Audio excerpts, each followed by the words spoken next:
heard in this open session, subject to their faces not being seen. And also they will be testifying remotely. Thank you, Chair. That's correct. You. Thank you. Chair.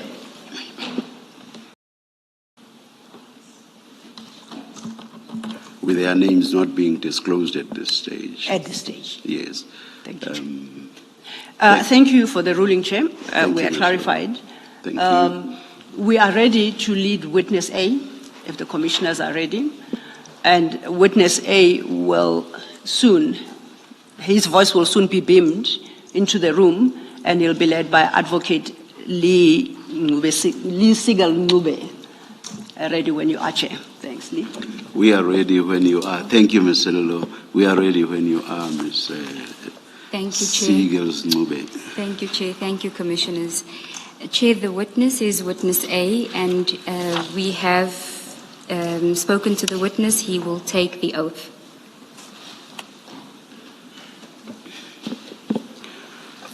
Witness A, can you hear us?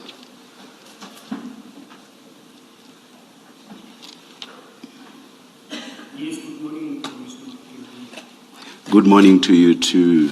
Will you affirm or take the oath?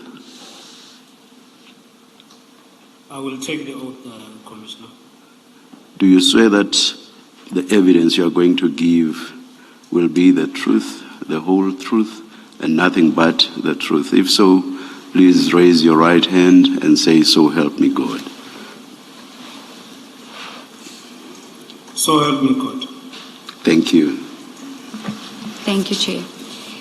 Witness A, there should be two bundles that you have with you. The first is a smaller bundle from page 1 to 57. Do you have that bundle with you? Yes, Commissioner, I have it. Just a minute. Is it not possible to up the volume a bit, please? Yes, we are trying to arrange for that, Chair.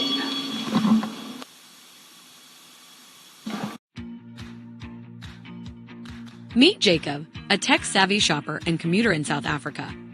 As Jacob walks into a shopping center, he connects to Now Online's free Wi-Fi network.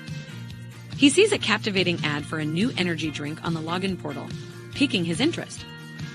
Later, while waiting at a taxi rank, Jacob reconnects to the Wi-Fi network and is reminded of the energy drink ad. At the train station, Jacob once again connects to Now Online's Wi-Fi and receives a special discount for the energy drink. Finally, Jacob stops by a Spaza shop and, thanks to the ad, decides to purchase the energy drink with his discount. Through Now Online's extensive Wi-Fi network, the advertiser reached Jacob across multiple touchpoints, turning him into a happy customer. Advertise with Now Online and reach millions of customers like Jacob all over South Africa.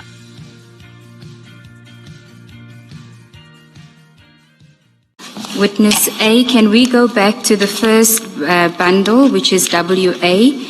Can you confirm on page 41 that that is your signature that appears there?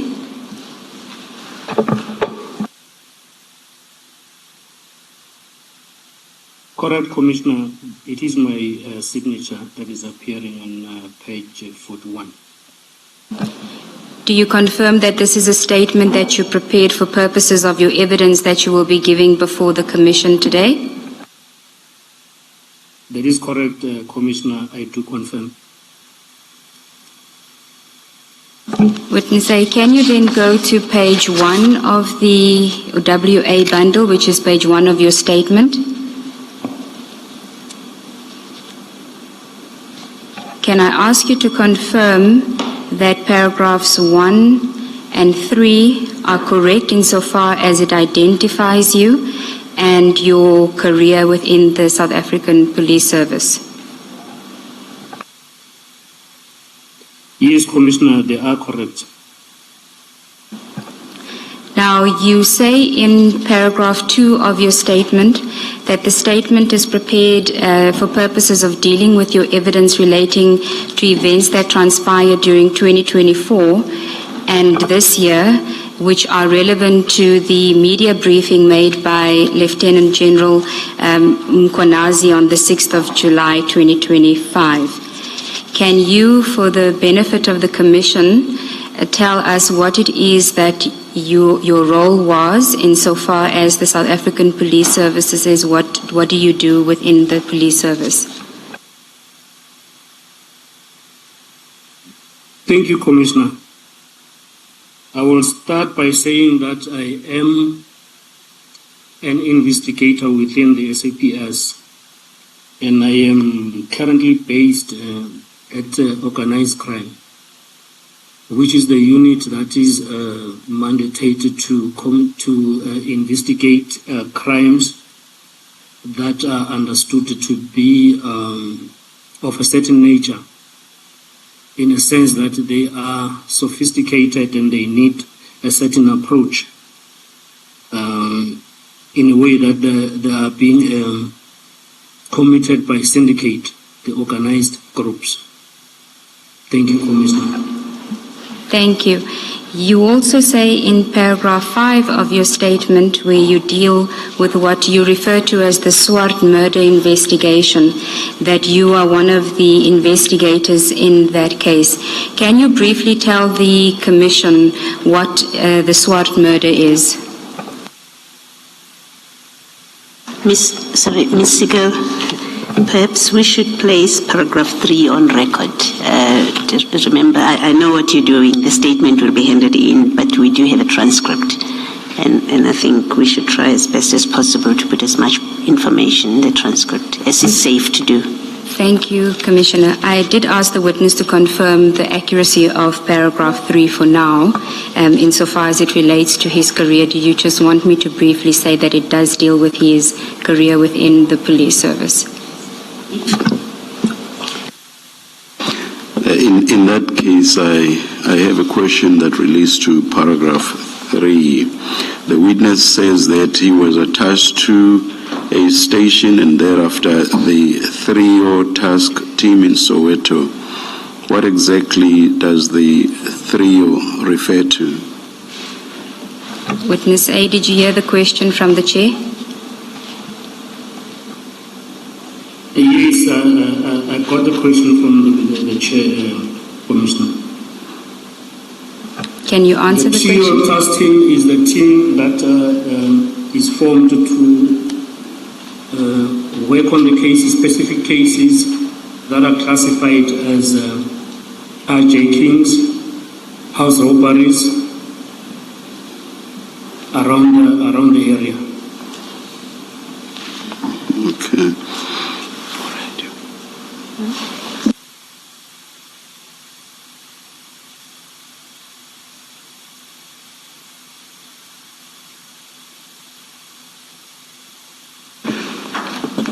Perhaps witness A, just read the whole of paragraph 3 into the record.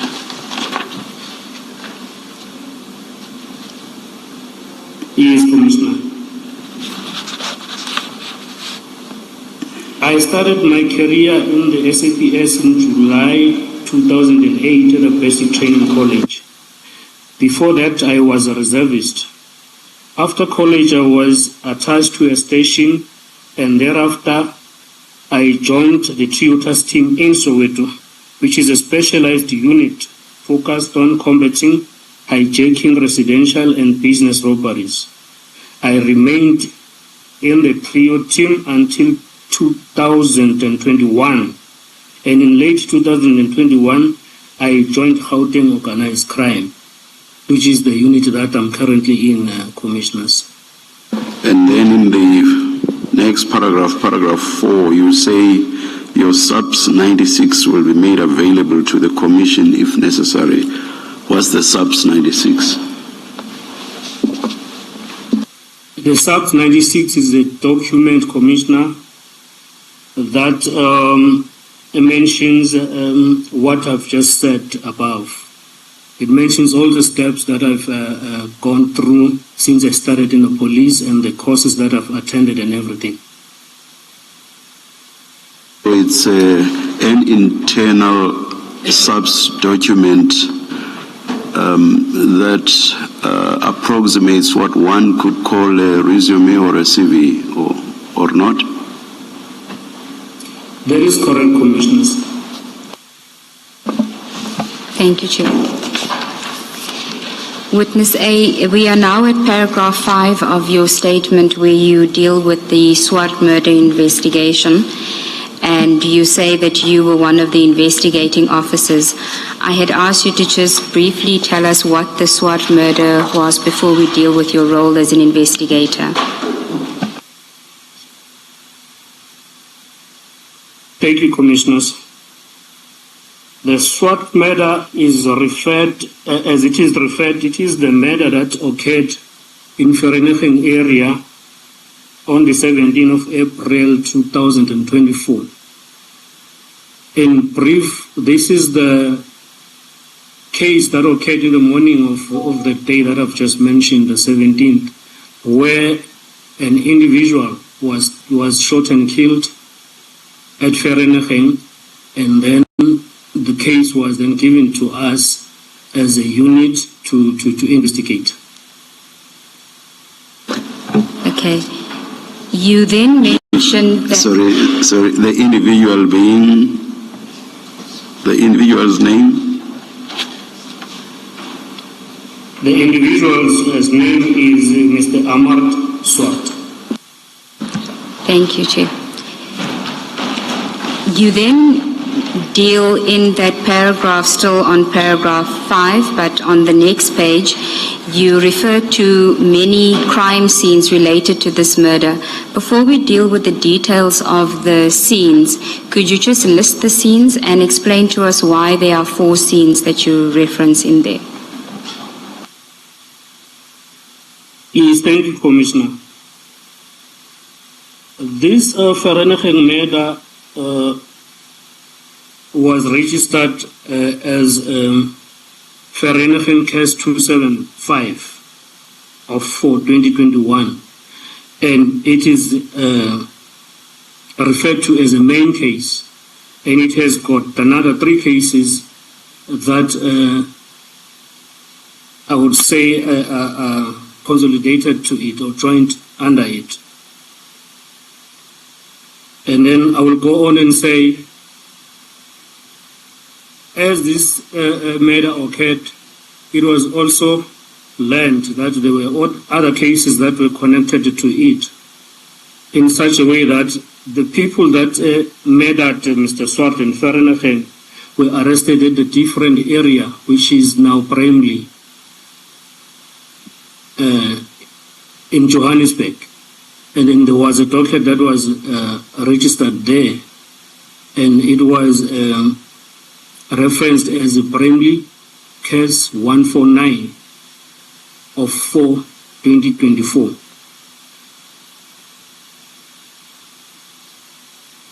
And then the cloprophyr in 7.2, you mentioned cloprophyr as well.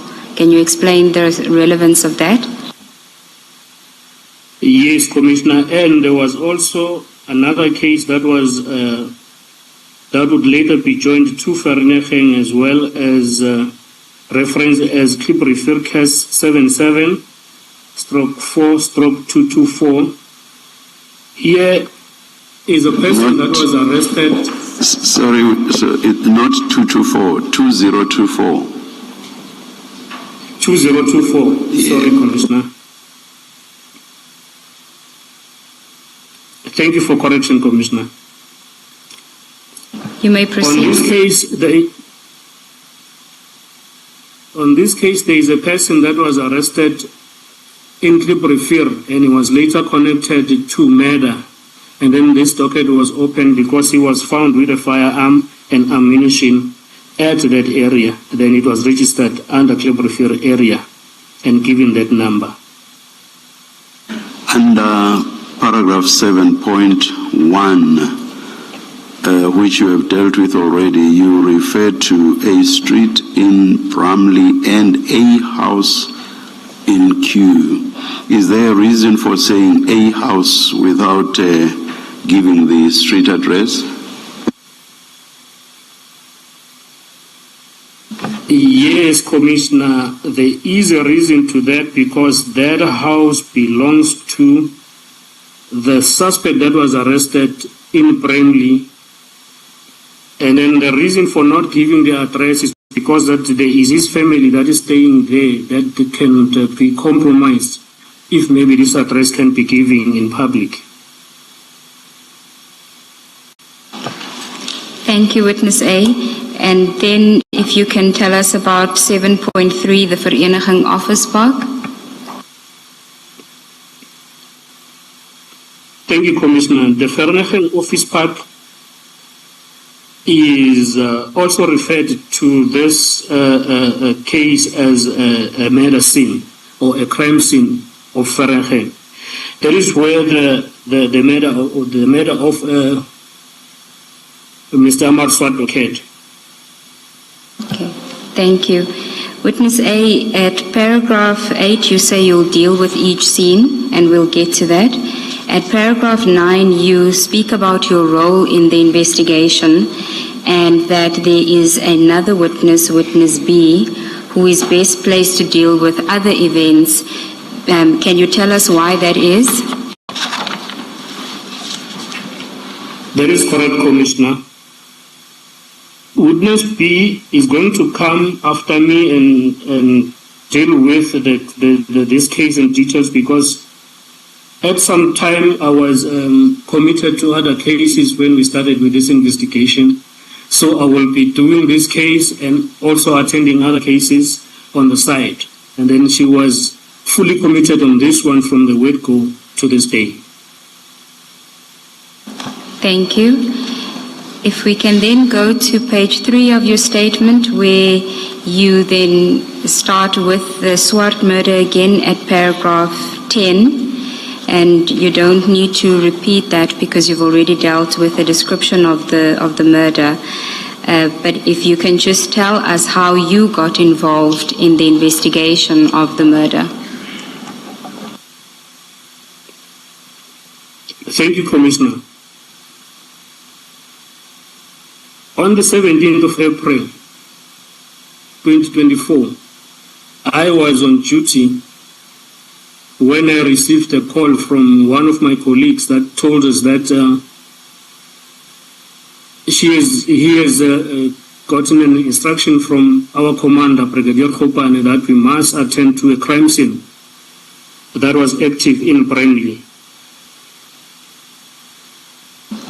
And at that time, we didn't know what this crime scene was all about. And then I did ask him on the phone to give me more details about the crime scene that we were instructed to attend. And then his response was that he does not have full details. He's just given instruction that we must go to that crime scene at the address that was given to us at a time, and we will be briefed as we get to the crime scene. Can I ask you, Witness A, approximately what time would this have been?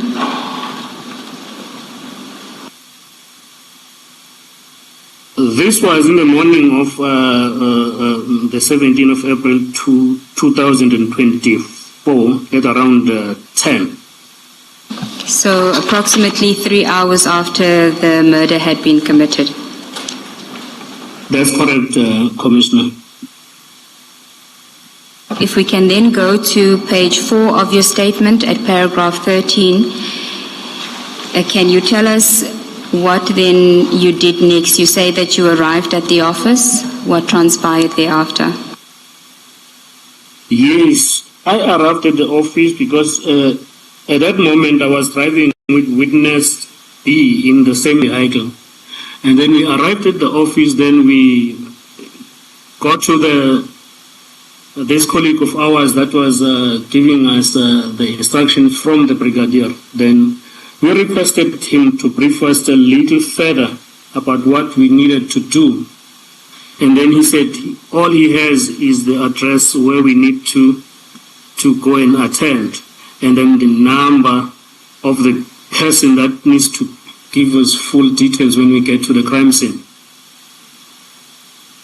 And what happened, that colleague of ours jumped into the vehicle that I was driving, and then the three of us drove to the crime scene at Brandley. Was there anyone else that accompanied you? Yes, Commissioner, we were joined by two other colleagues of ours a little later at the crime scene. They were instructed to be with us at the crime scene. We were initially told by the brigadier through the colleague that has just given us the instruction from the brigadier that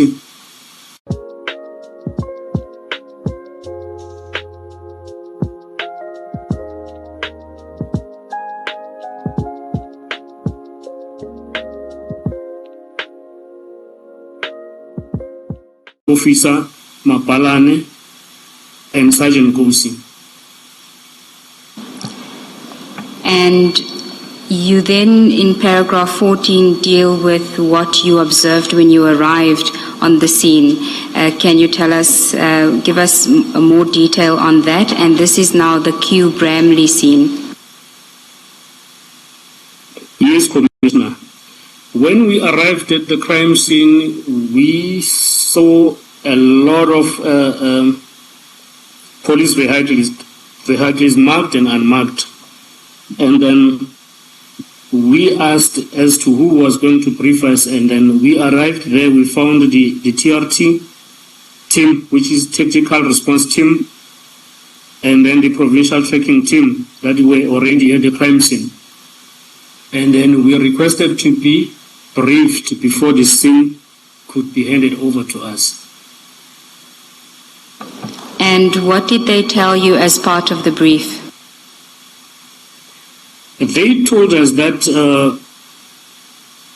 there were 3 people that had already been arrested in the Viano that was parked in the center of the crime scene at the street.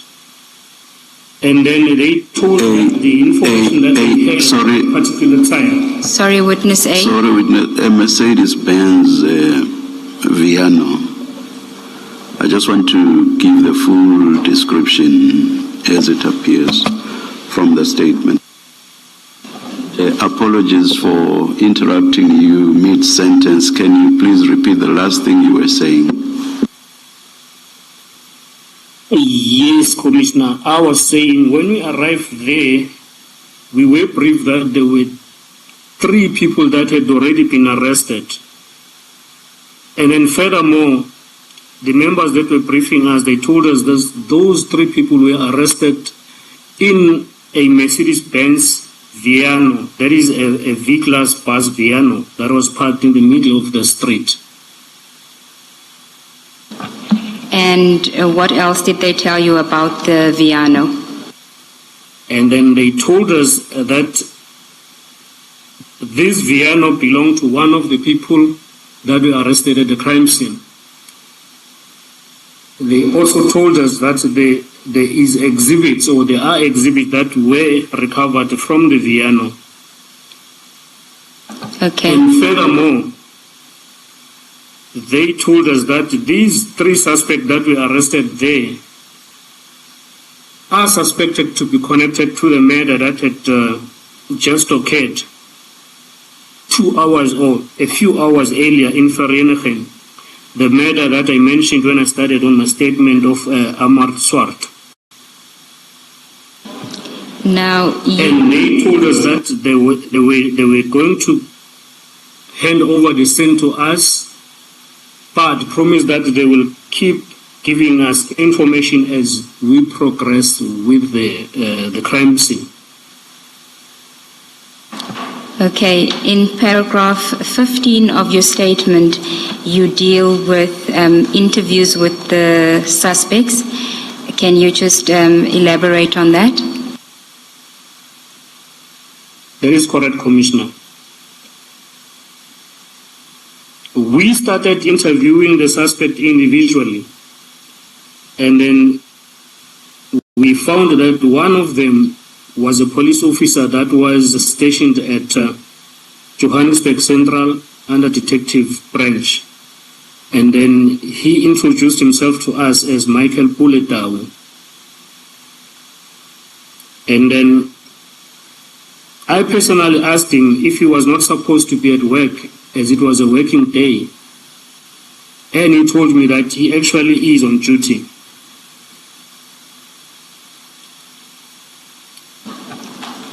Continue. And the second suspect that was arrested with him introduced himself as Musakikane of Q, the house that I didn't give address to. He told us that he was a friend of Tau and he was together with Tau when he was arrested in Viano. And the third person that I will not name because he was not charged. He was released because we could not link him to the murder or any other crime that happened on that day. But he was arrested on that day because he was found with them. We had to ask him questions and see if he was connected to the crimes. But he did give his names to us. And what did he say? What reason did he give for why he was with Tau and Kekana? He told us that he knows Musa Kekana. Then he told us that Musa Kekana had just called him as he was coming to him, and then he said he needs a rim, the rim of a Mercedes-Benz. He told him that one of his friends was stuck in Vereeniging site in the Val, Kliprivier, with the Mercedes-Benz that had a damaged rim. Therefore, they wanted the rim from him to go back to the Val to assist him. And then insofar as the Viano is concerned, you said earlier you were briefed by the team that was on site that Tau, one of the suspects, was the owner of the Viano. Did one of the suspects take ownership of the Viano? Yes, Tau did agree that the Viano is his. Okay. But he then told us that he was not driving it at the time when they were arrested. Musa was the driver. Okay. In paragraph 16, you continue with what was observed on the scene, but you mention specifically items that were found at the scene. Can you deal with that? That is correct, Commissioners. When we got there, we found that there were recoveries that were found in the Viano. Among the recoveries that were there were 4 cell phones, with one cell phone being a small phone that we refer to as a burner phone. Can you... Says that... Oh, please continue. I wanted to ask what a burner phone is. We refer to it, Commissioner, as a burner phone in a sense that it does not have internet capabilities. It does not have, it's those small phones that you do not have internet capabilities on. Usually in the line of work that I'm in, we find suspects that they will have their smartphone, which is their personal phone, and they will use this so-called burner phone, which does not have the internet capabilities, with a belief that when they use it, it's not easy for them to be traced. I thought... So it is usually referred to as a burner phone. I thought this related to the phone not having been registered properly. The verb used colloquially being that it has not been recorded. So a burner phone has nothing to do with it. I won't be technical about it, Commissioner. I'm just saying it the way we understand it in the line of work that I do. Thank you, Witness A. Insofar as the burner phone is concerned, did anyone claim ownership of the burner phone? No, commissioners, no one of them wanted to claim ownership of the phone. And insofar as the other 3 phones that you found on the scene, what were you told about that? The 3 other phones, one of those phones was Michael Puller's phone. He said it was his. The other one was Musa's phone. He agreed that it is his. Then the other one, they said it belonged to the person that was arrested in Clipperfield. And this would be the 3rd suspect, which we'll get to later. This will now be the 3rd suspect that we'll get to later, correct, commissioners? Okay, and then in paragraph 17, you speak about additional material that was found on the scene in addition to the cell phones. Can you elaborate on that, please? Yes, commissioners. There was also a rim of a Mercedes-Benz that was also found in the Viano. And then when the suspects were asked about it, they said it belonged to the person that we didn't arrest. And then the explanation was that it was going to be used to assist the person that was stuck in Clipperfield in the Val. Okay, what else did you find?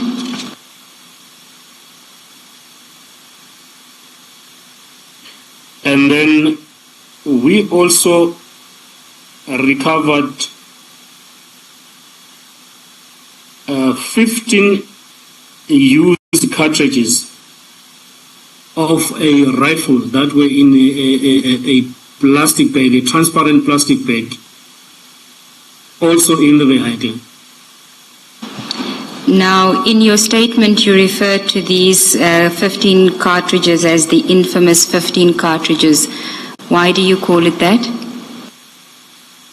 Yes, commissioners, these 15 cartridges were then later going to assist us to link this suspect to the murder scene in Vereeniging or to the firearms that would later be found in the house in the crime scene that is also in Brandy, at a house that I didn't give address of. Okay, and in addition to the cartridges, did you find any firearms? Before you step off the cartridges, is it normal to find a collection of empty cartridges like this? No, Commissioner, it is very abnormal, to the extent that we did ask the owner of the vehicle as to why these cartridges were carried around like the way they were. And his explanation was that they belong to his brother, who is a professional hunter, a sports, he gave a term, he said he's a professional, he belonged to a club that do sport hunting. Then we asked him, why do you carry them around? Then he said he was using the vehicle a previous day and he forgot them in a car.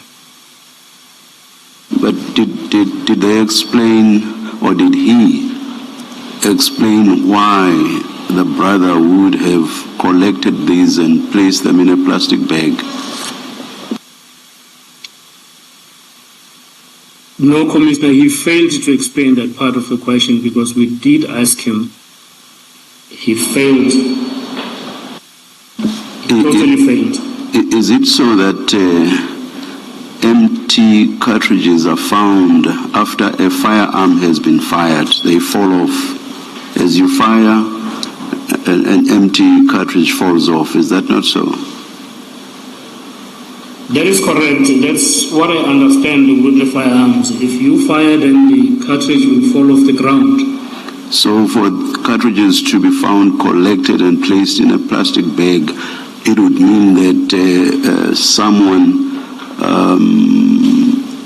must have picked up those empty cartridges and placed them in the plastic bag. That is correct, Your Worship. That is what we concluded. We thought that it means someone collected these cartridges from the crime scene, maybe for the purposes to dispose of them, so that they cannot be linked to the firearm. And Not yes. knowing that they will be arrested before they get rid of the cartridges. I think right at the beginning of your last sentence, you talk about linking. So does it mean that from an empty cartridge, you are able to tell what firearm was used to fire or to shoot? There is. I would say yes, commissioners. It will be. It is like that. You get the firearm, and then you get the cartridge, and then you can compare to say this cartridge was fired from this firearm. So you must have both. You must have a firearm and you must have the empty cartridge.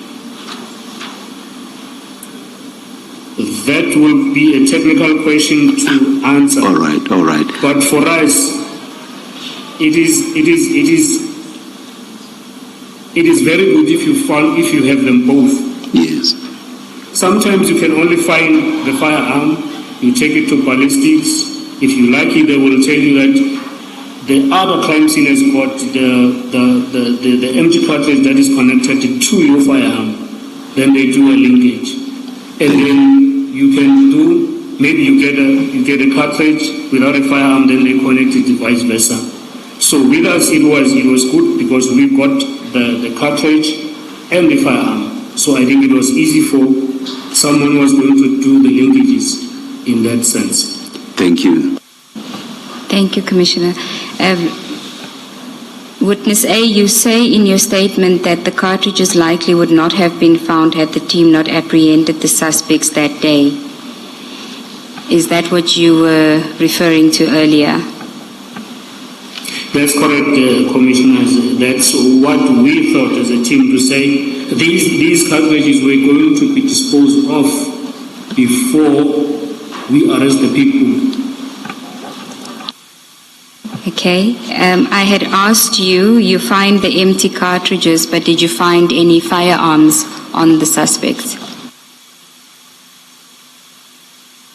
Yes, Commissioner. There was one firearm that was found inside the Viano in a sling bag, and then it belonged to Michael Puletau. He told us that was his firearm, a licensed firearm, a private licensed firearm. And what type of firearm was it?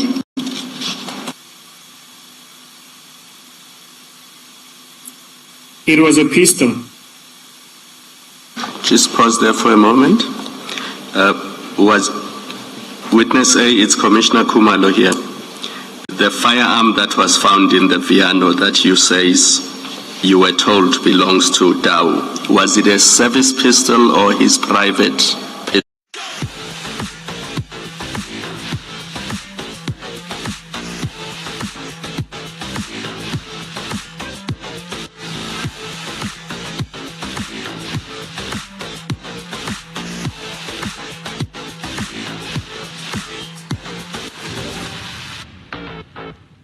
His service pistol as a police officer who was on duty was supposed to be having it.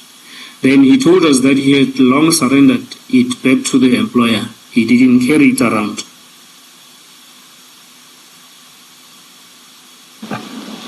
Thank you. You then also speak about a license plate that was found. Can you elaborate? Yes, Commissioner. Among the things that were recovered or found in the Viano was a set of license plate, the registration number, that was later linked to the vehicle or the Mercedes-Benz that was found where the third suspect was arrested in the Val at Clipperfield. That will mean the Mercedes-Benz was driving with a wrong plate number wherever it was at that given time.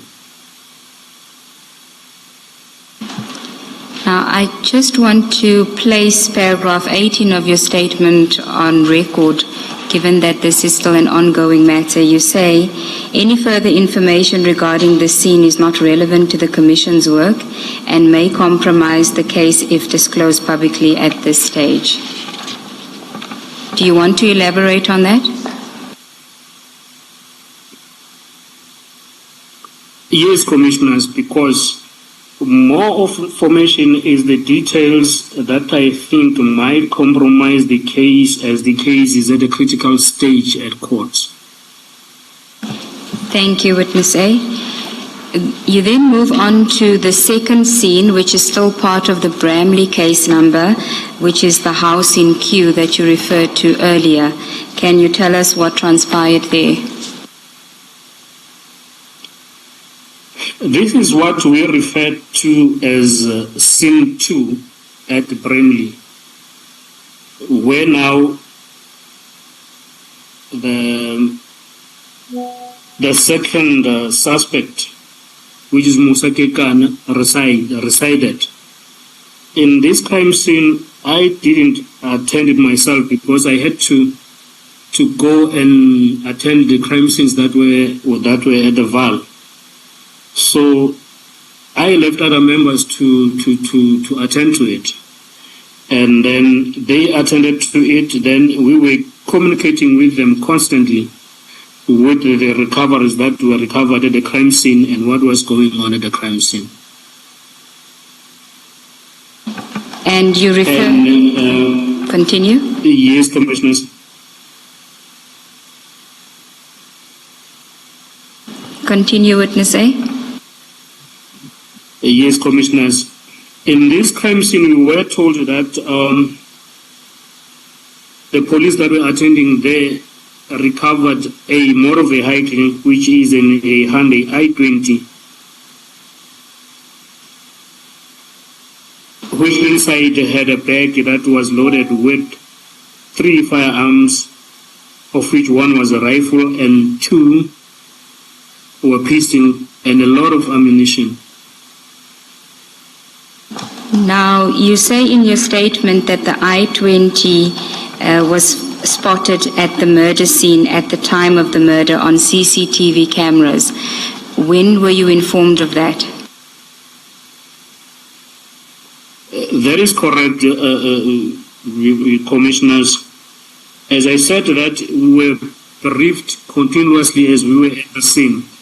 The information that kept coming in was that in the morning at around 7 of the same day, which is the 17th of April, at the crime scene, 2 vehicles were seen in the CCTV cameras. And then one of those vehicles was a Hyundai, the same Hyundai that now is being recovered at Musa's house. And then we were told that this vehicle was driving around the crime scene, making turns with the Mercedes-Benz that was later recovered with suspect number 3 at Kliprifir. Now, this information is from the members that attended the crime scene at Vereeniging that watched the footage at the crime scene and told us that they seeing these vehicles, and then now gave information for us and other units to see if these cars that we're talking about match the description that they're giving us. Witness A, where you say these 2 vehicles were seen in the morning at the crime scene, which crime scene are we talking about? I'm now talking the crime scene where Mr. Amar Swart was made at the Commissioners in Vereeniging at Duncanville. Thank you. Thank you, Commissioner Baloy. We have displayed the visual of the Hyundai and the Witness A. I'm not sure if you can see the screen, but you do have hard copies of these documents, and I think you are able to look at it from your side on your computer. Do you see what we see, or do you have it on your laptop? I cannot see it from the display, but I have it here with me from the documents that I have, Commissioners. Okay, can you describe for us? Can't we screen share for the witness to see, for us to be sure that the witness is looking at what we are looking at? We can attempt to do so, Chair.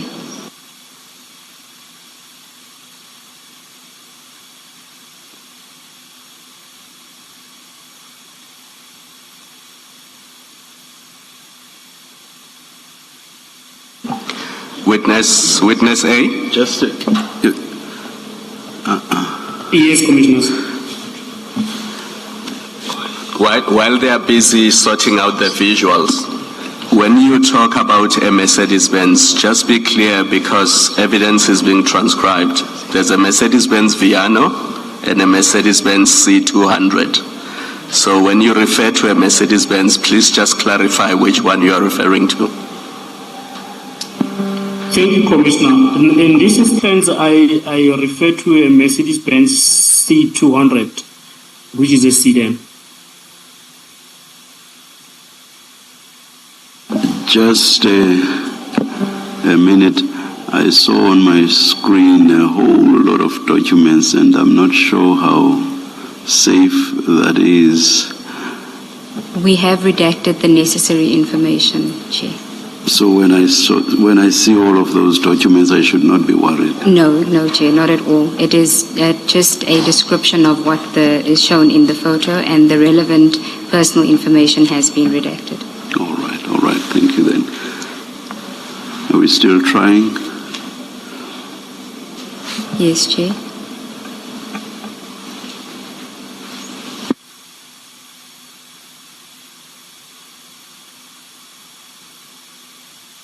We're just trying to figure out how to share screen. Okay.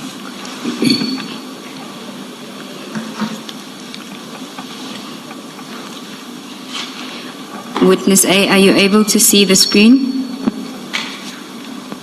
Yes, Commissioners, I can see this screen clearly. Okay. Can you tell us what we're looking at here? At the screen, I'm seeing two vehicles. I will talk to the one that is in front of the buggy, which is a white vehicle. Then it looks like it is actually a Hyundai i20 that was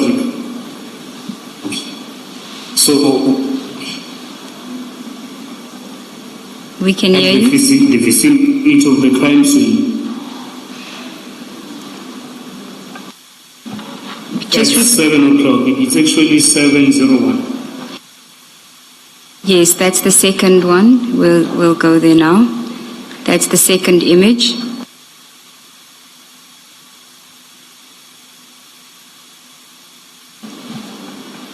Can you hear us, Witness A?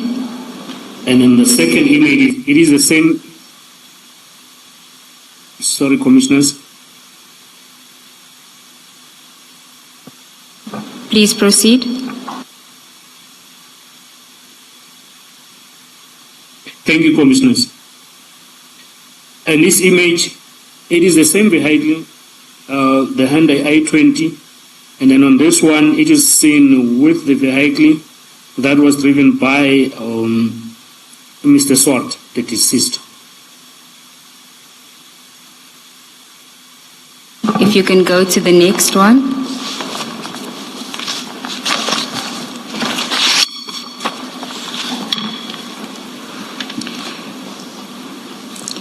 Yes, Commissioners, the next one is now the vehicle of the deceased standing right in front of the gate of where he was working, and then we're seeing the Hyundai i20 standing next to it.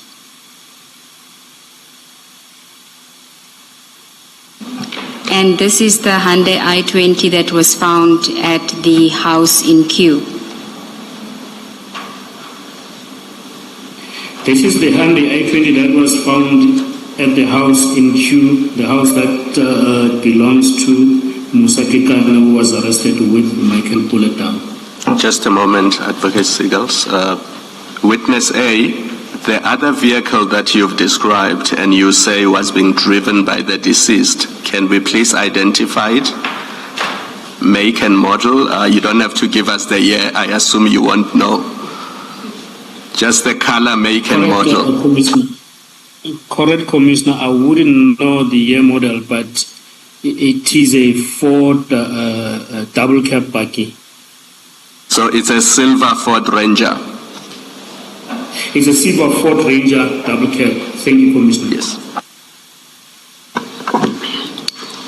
Witness XA, rather, if you would just go back to the very first shot, Ms. Seagulls. Yes. You've got two vehicles there. There's the white one, which I think you've identified as the Hyundai i20. Is your evidence that the silver vehicle that we see there is the vehicle driven by Mr. Swart? Correct, Commissioner. It is. Okay, let's go to the second shot. And you say that yellow circle there, it's that Hyundai now in the middle of the road. And perhaps for the record, we should describe where it is.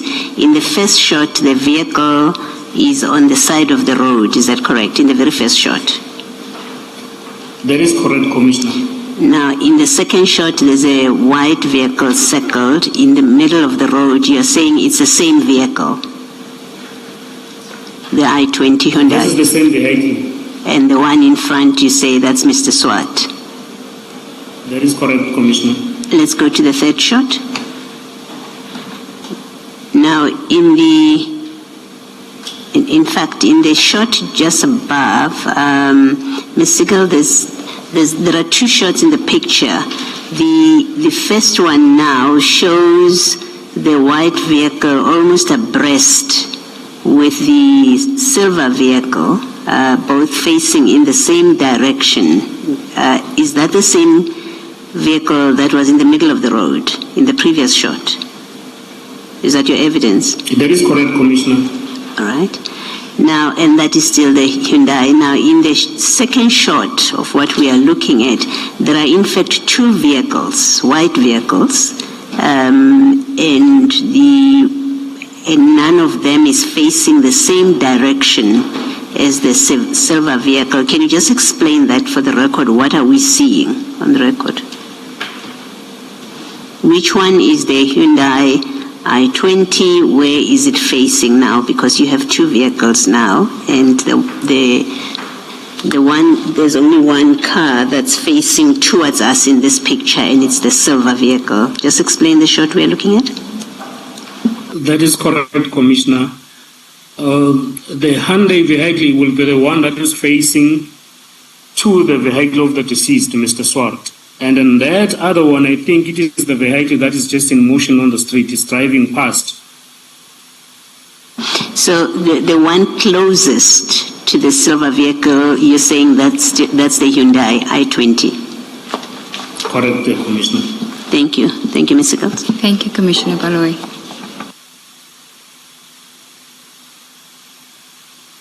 Before we leave the photos, I see that above the top photo, there is commentary. I'm not sure if this witness is going to be giving evidence on that commentary or if it's for somebody else. No, it's not for this witness. Thank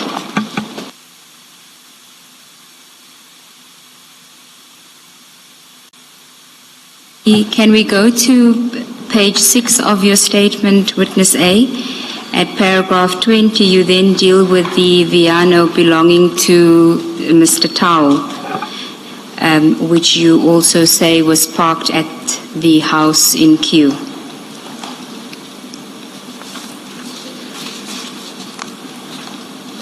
That's correct, Commissioner.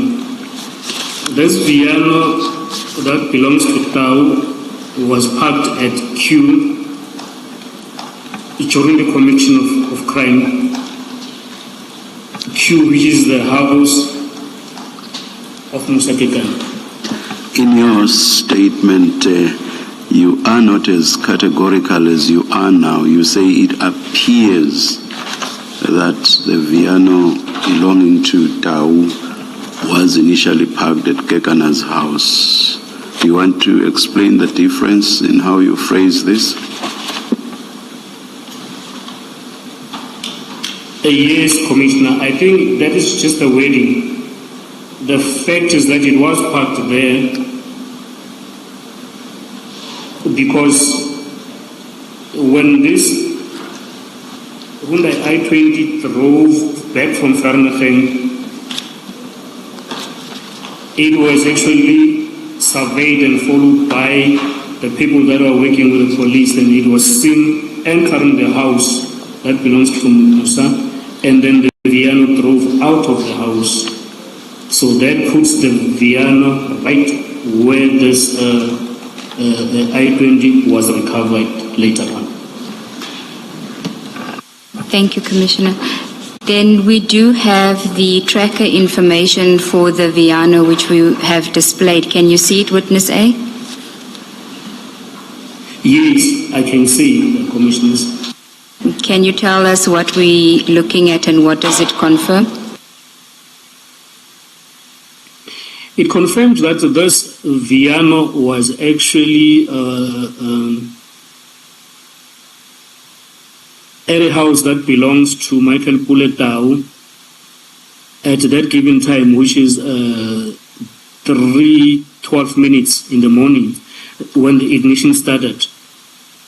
Then at around... In every tub of Vicks, a memory lingers. The smell in the air, the rub on your chest. Care passed down from Oma to Mama to you. Relief is in our roots. The crime was committed in Vereeniging. You are referring to the last entry there. I don't know if you can see it clearly, where it says 17 April 2024 at 0403, Viano arrives at Musa Kekana's house, ignition off. Yes, commissioners. Thank you. In paragraph 21, you had already spoken about the firearms that were found and the ammunition, but you mentioned that you did not accompany the team. So how did you become aware of that information? We had constant communication with the team that was left back at Brimley as we moved to the Val with witness PE. So they kept us informed as about what was happening, what was recovered in that crime scene, which is at Brimley and the house of Musa. And then insofar as you refer to a large amount of ammunition that was found in a bag in the I-20, was this used ammunition or unused? No, these were bullets, like the unused live ammunition, as they will be called, commissioners. Thank you. Can we then move on to the third scene, which you refer to with reference to a case number, Kliprofil? We are now at paragraph 22 of your statement. Yes, Commissioner, the third scene will be the scene that was at R59 North at Engine Garage, where the person that was arrested there is Tiago Floyd Mabusela, and he was driving that Mercedes-Benz, the C200, grey in color. So he was stuck there with his rim damaged. And then this is also a vehicle that I mentioned earlier on, that it was seen in the CCTV video footage at the crime scene before the shooting of Ahmad Swart. If you can just pause there, witness A, so that we can project that, so that you can explain it.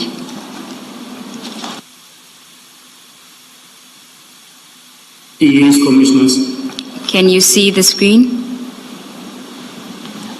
I can see the screen, yes. Okay, please proceed. As I was saying, Commissioners, this was seen in the morning driving around the crime scene together with the I-20 that I spoke about in the previous paragraphs. And it was now found at the garage in R59 in Kibrifir area with the person that was arrested there, who was later known to us as Tiago Floyd Deni Mabusela. If I can just ask you to be more detailed about that insofar as the timeline is concerned and what it is that we are seeing on our screens. If you can start with the first one, which says 17 April 2024, and it says at 5:45. What are we looking at? We are looking at CCTV cameras showing the same Mercedes-Benz, the C200, driving around at the area of Vereeniging. Okay, it says that it's passing QTech.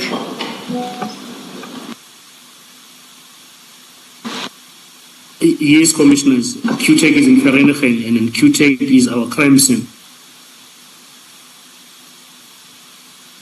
So it is picked up. Sorry, Witness A, I apologize for interrupting you.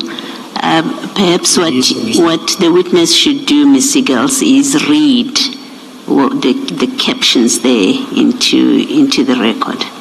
Thank you for the direction, Commissioner Baloyi. Did you hear that, Witness A? Could you read it into the record for us, the description? Yes. You can start with the first entry at 5:45. Apologies. Yes, 17 April 2024, 5:45. CCTV camera shows a silver Mercedes C-Class driving past QTech towards Woodcop Road. It turns right onto Woodcop, then it's giving us DVR time.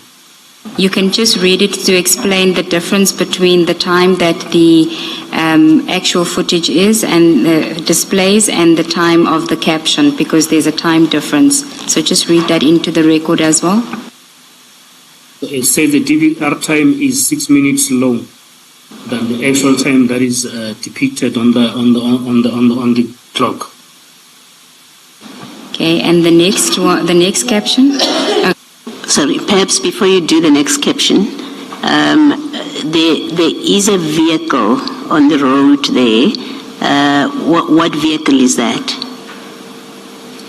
This is C200 Mercedes-Benz that we are talking about, Commissioner.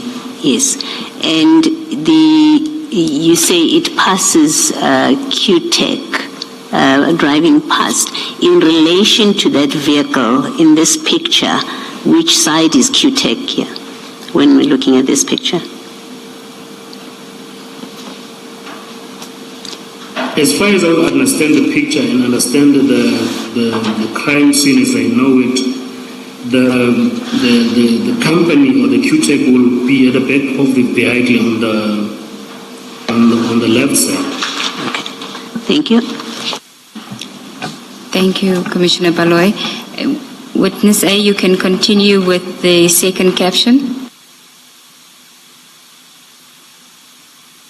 Then the second caption is gives the same date. The time will be 5:53. It shows a silver Mercedes-Benz class driving towards QTech from left of Woodcop Road. DVR time is 6 minutes long. Meaning now it is driving to the opposite direction in comparison to the first footage that we were given above. which will technically mean it is coming back towards the QTech. Okay, before you deal with the next one, what is it that you call this? What activity is this? We call this, in terminology, that is called scouting or surveillance. Looking for the crime scene, looking for the dangers, maybe spotting the suspect, or even maybe looking for anything that could disturb you when you're committing the crime. Thank you. We'll go on to the next one.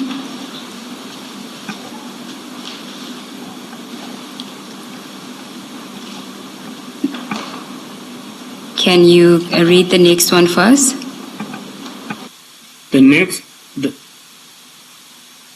Thank you, Commissioner. The next one will be the same date at 6:49. It shows a silver Mercedes-Benz C-Class driving towards QTech from the right of Woodcobe Road. DVR time is 6 minutes slow. Sorry, the next one? The next one will show the same date at 6:45. QTech CCTV shows a silver Mercedes-Benz C-Class driving past the gate from direction of Woodcobe Road. Can we, witness A, in these two shots, they both have 6:49 as a timestamp. And that's what you say on record, and it can be confusing because they look different. These shots, can you give us the exact time stamp of the first one? Ms. Sigals, if you could just project fully the first picture. Perhaps I could be of assistance, Commissioner Baloy. The first one, which says 6:49 in the caption, is obtained from CCTV footage other than QTech, so from another entity, and its DVR time is 6 minutes slower. So the 6:49 in that one is referring to 6:43 actually on the DVR system.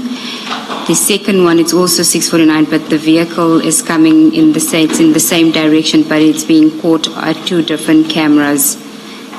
So the time on the 6:43 is not an accurate time. You would have to look at 6:49 as the top one and 6:49:54 seconds, the second one.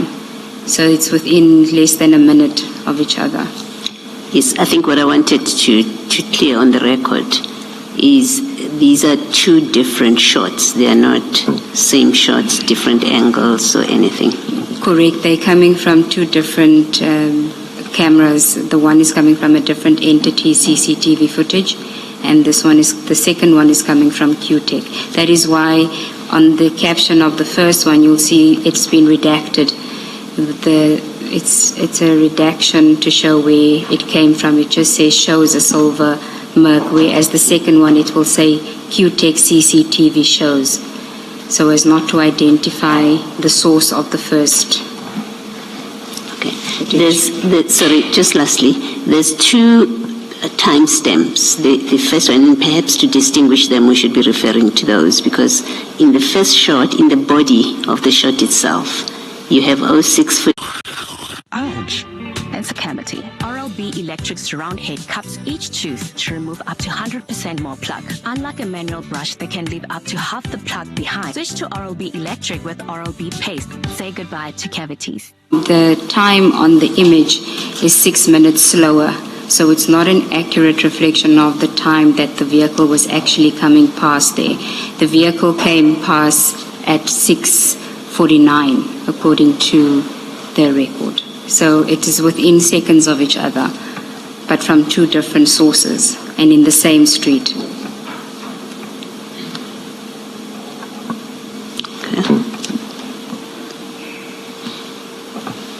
Witness A. Perhaps what we should do then is let's properly record. Let the witness explain it. Let's record the evidence, the witnesses. Thank you. Explanation of these two shots and any differences in them. Witness A, did you hear? Can you just explain the two shots and the difference between the two shots? Thank you, Commissioner. I think the advocate explained it better. The shots are from two different sources, and then the timestamps won't be the same. So for the purposes of record, I will read the first one as 6:43:84 seconds from a different source, from a different camera. Then the bottom one will be read as 6:49:54 seconds from QTech CCTV camera as a source. Thank you. Thank you. Thank you, Commissioner Baloyi. And then if we can go to the last two images, insofar as the C200 is concerned.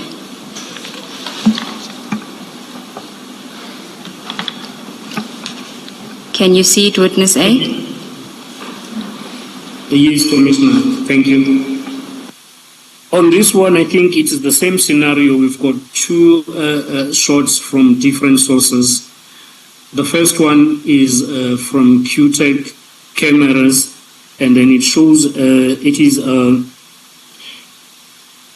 the timestamp will be 6:52:28.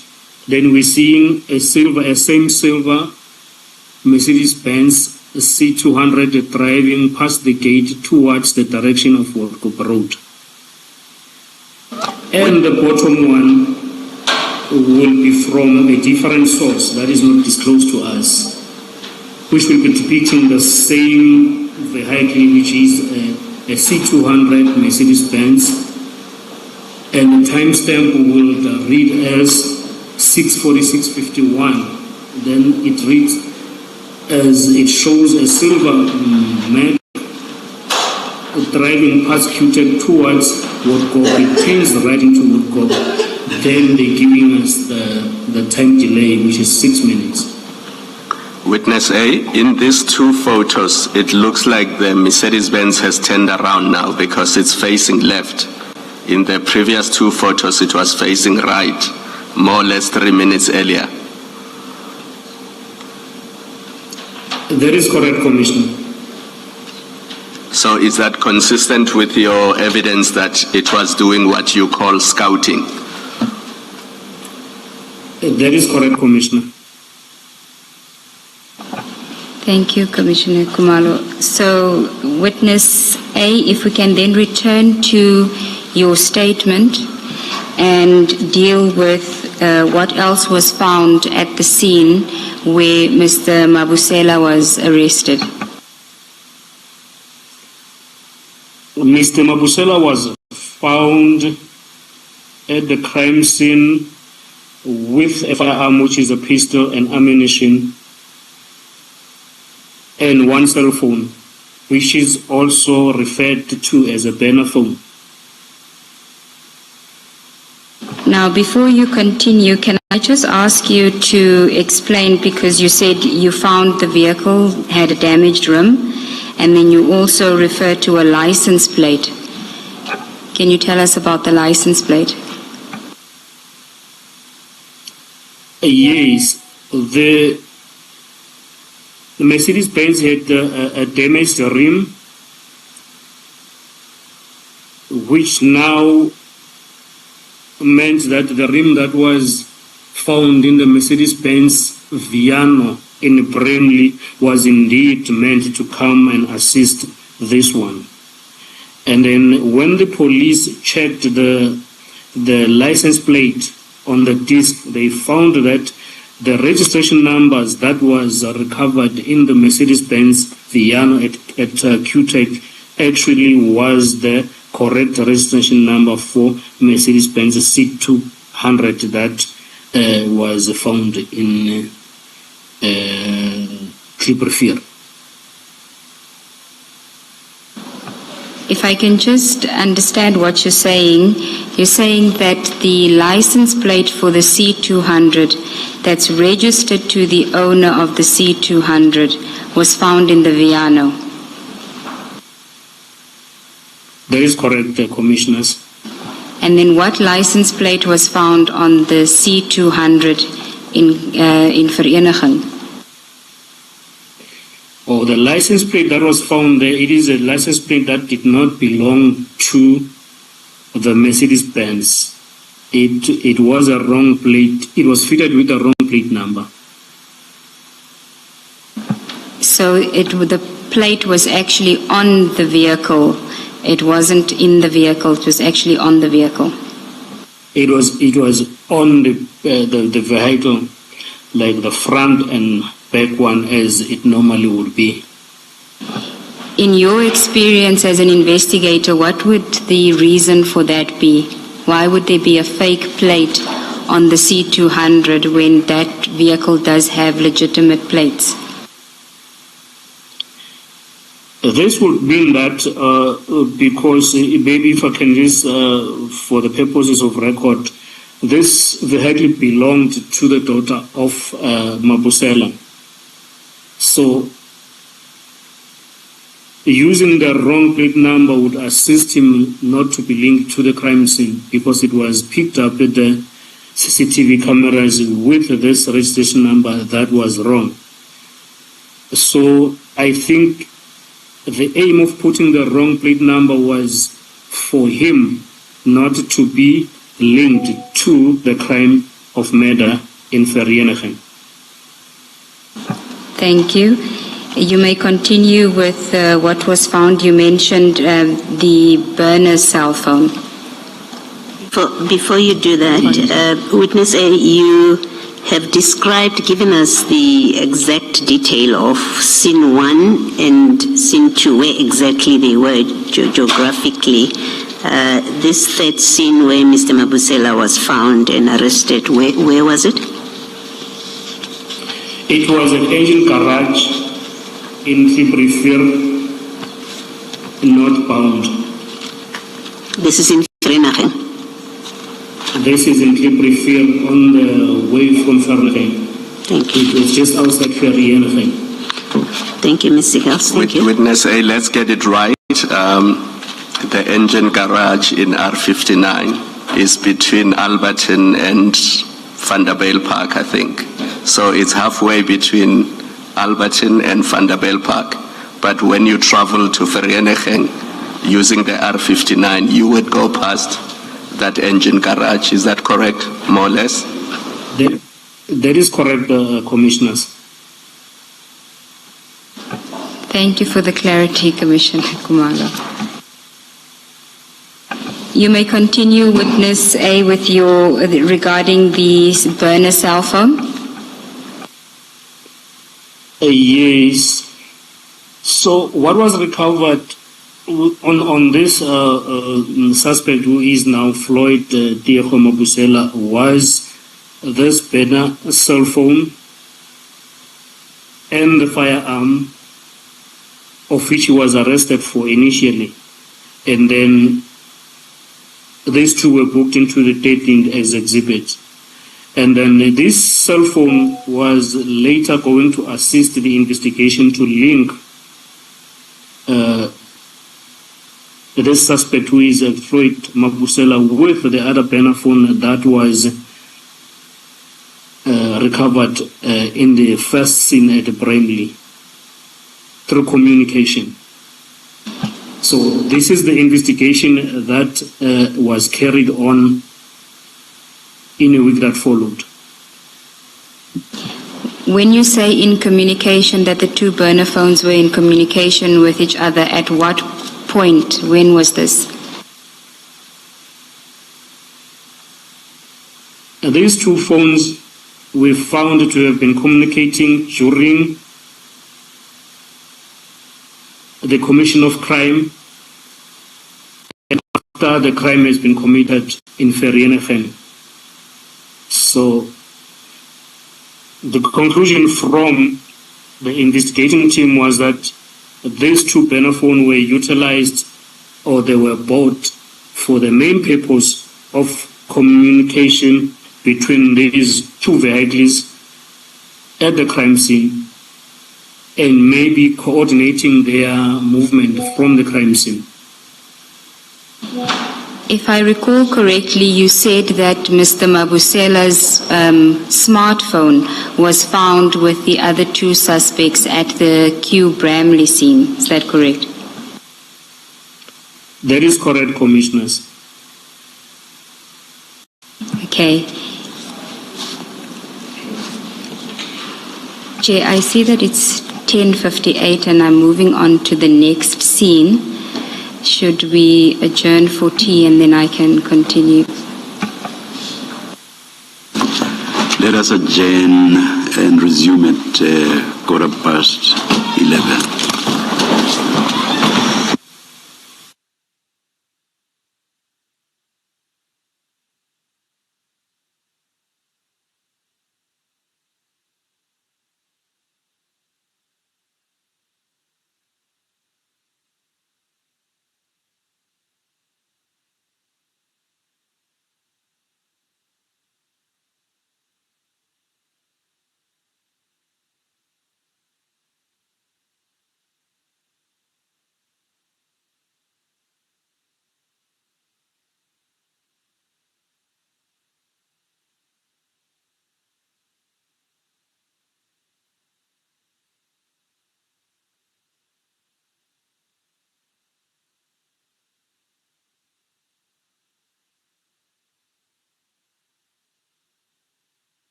Thank you, Commissioners. Witness A, are you there?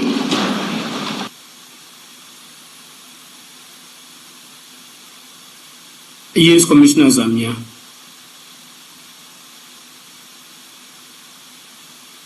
Witness A, we were moving on to scene 4, which is on page 7 of your statement at paragraph 24, and it's reference QTEX officers. Can you just elaborate on what was found at the QTEX offices when you arrived at the scene?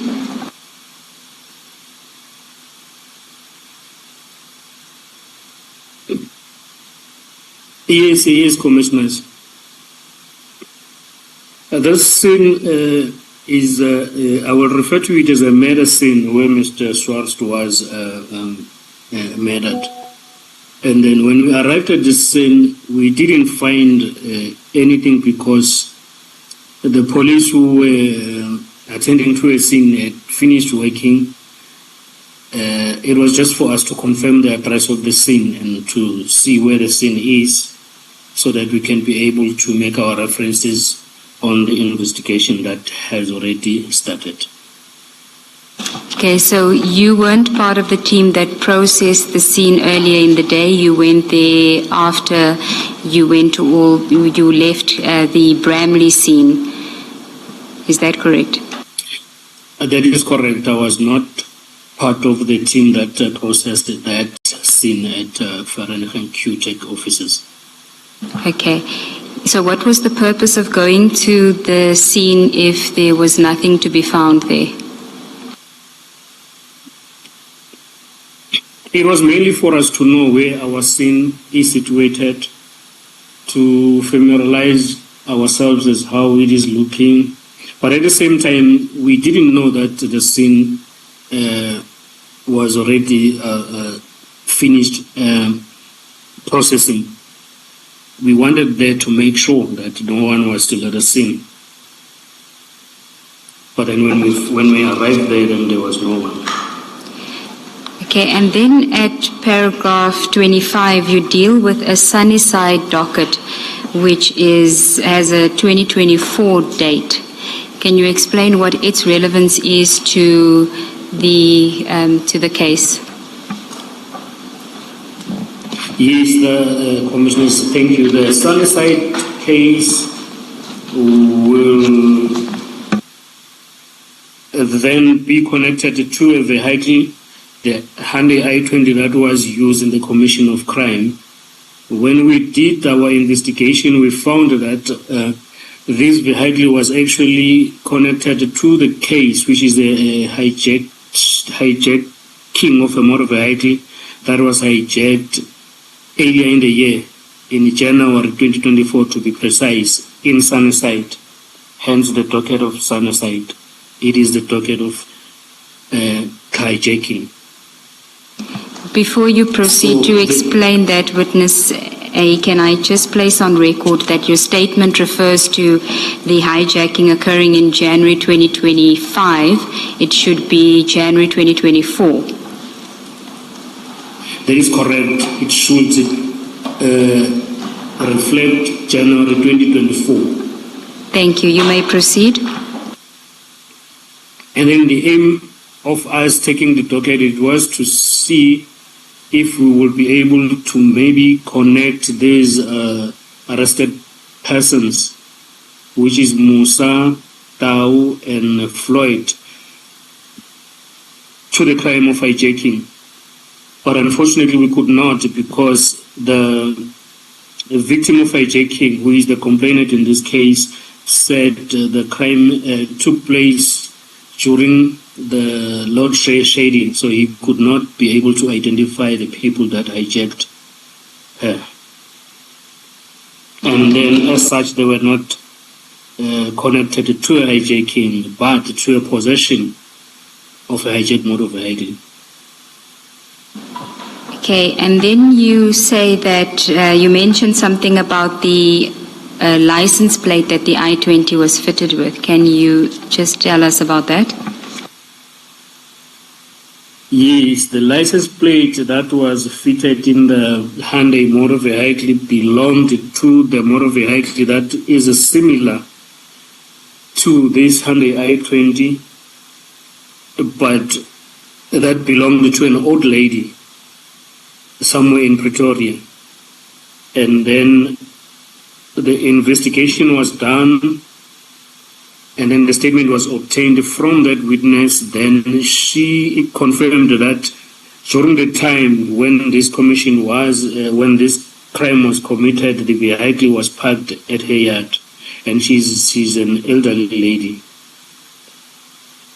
Okay. She was not anywhere close to the crime scene with her vehicle. So that would mean that this motor vehicle was fitted with the registration number that didn't belong to it. Okay, you refer to it as a duplicate license plate. Or can you just explain what that means and how it would work? I refer to it as a duplicate number plate because when we arrived at this old lady that I've just spoken about, we found that her car was fitted with the same number plate that was fitted on the car, on the vehicle that was driven by the suspect at the murder scene. So it means that there were two number plates fitted in two different vehicles at the same time. And I take it the old lady's vehicle was not a white i20. It actually was a white i20. Okay, so how did you know that it was a duplication? We knew that it was a duplication because when you checked the i20 that was found at the crime scene, it had a different number plate in terms of the registration in the inerters. So the duplication in this sense, it just means that you printed two number plates with one details. Okay. Thank you, Witness A. So, Thank you, Commissioner. If I may. There's a question? Yes, Witness A, you've told us about the Viano, its ownership, and you've just spoken about the i20 as a hijacked motor vehicle. The Mercedes C-Class, is there any relevant information of who it belonged to? Yes, Commissioner, it was found to belong to a lady who is a daughter to accused number 3, the suspect number 3 that was arrested in Klipprefeer, Musatio Mabusela. Thank you. Thank you, Commissioner Baloy. Witness A, can we now move on to what you refer to as the accused person's first appearance, which was on the 19th of April 2024. Can you tell us what transpired at this first appearance that you felt was relevant to include in your evidence? Yes, Commissioners.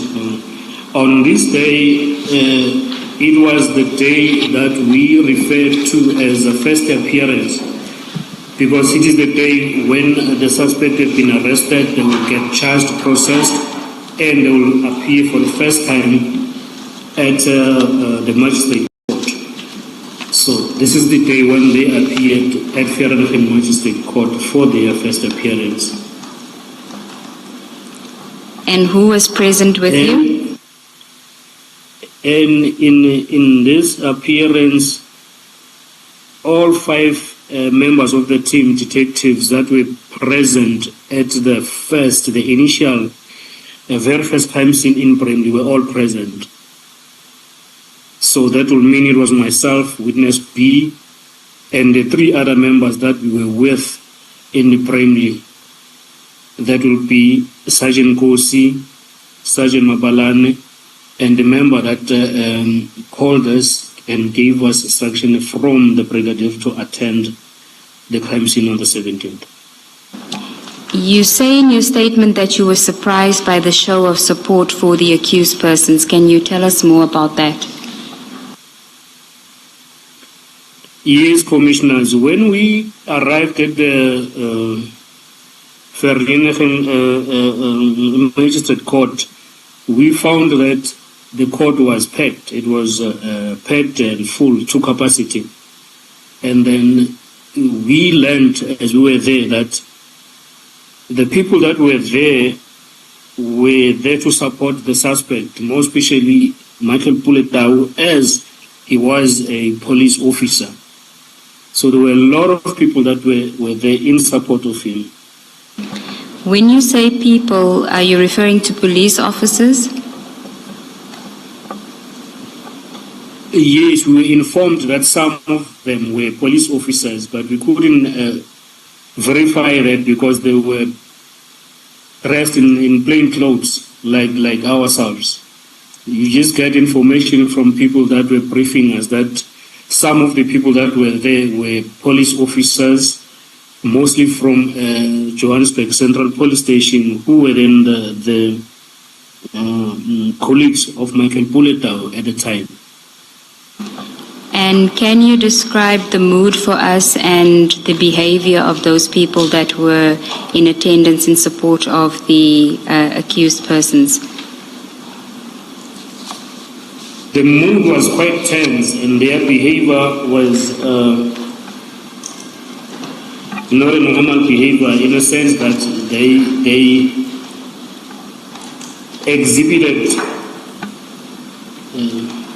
a behavior that will cause fear to us, like threat and all that, Commissioners.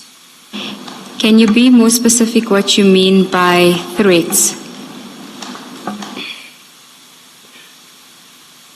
It is that the very same group, one of the very same group of people during the court adjournment, which is the recess, was seen trying to take pictures of us, and then we reported that to the members, our colleagues that were with, and then they attended to that situation. Did you consider it to be unusual that they would try to take photos of you? Yes, it is not usual. It is something that is not acceptable. Okay, what else transpired? You say that you left court? Sorry, Commissioners. Please proceed, Witness A. I think I interrupted you. You were still explaining the conduct of the supporters. Yes, then what transpired from there when we now left the court, because we came driving in 3 different state vehicles, unmarked state vehicles. And then when we left the court, we could see that there were a lot of people that were parked at the street in front of the court where our vehicles were parked. And then we went into our cars differently. I was driving alone, and then witness B was driving with the member that has given us a call from the brigadier. And the 2, which is Warrant Officer Mapalan and Sergeant Kosu, were driving in front, which then means that I was driving at the back as we left the court, driving back to our office. And as we were driving, just before we could leave Vereeniging town, I could see that there were people that were joining us, and then I could identify that some of the traffic that we were driving with were the cars that were parked in front of the court, and then I understood it understood that as the cars that would belong to the people that came to support the suspects. And as we drove along, I noticed that these guys were trying to drive us off the road. And then I called the members that were driving in front of me, which is now my colleagues, the investigating officers. Then I alerted them of what was happening. And then at that time they told me that they were not aware. But then we decided that we needed to stop somewhere along the road and then discuss as to how we're going to go about this, because it was not a usual thing to happen. So we stopped like on the side of the road. Then we decided that we're not going to take the R59, which was a normal way that we would use when you're coming from Vereeniging coming to Johannesburg side. Then we decided to use an old Vereeniging route. And then we agreed to do that. And that is what we did. But as we were driving on this old Vereeniging road, these vehicles kept driving with us. They will pass us, they will stop, then they will be at the back and all that. But we kept driving. At this particular time, they were now not driving us off the road, but they were just driving with us as we moved. Now, you say in your statement in paragraph 29 that you find that it's unusual or extremely unusual for civilian vehicles to follow police officers. Can you just elaborate on that and whether you thought that they were civilians at the time? Yes, maybe before that I will just have to explain this to the commission that when we came to the court, I was driving alone in the state vehicle. Then witness B, who is the investigating officer of this case, was driving alone in her vehicle. But seeing what was happening and her being female, we took a decision that she needed to have someone to drive with her, which is why now there were two in her vehicle. And I was still alone in my vehicle, just to give her support. And then coming back to the question that the commission has asked, can I ask it to be repeated? I've just forgotten. Yes. So in paragraph 29 of your statement, you mention or you state that it is extremely unusual for civilian vehicles to follow police officers.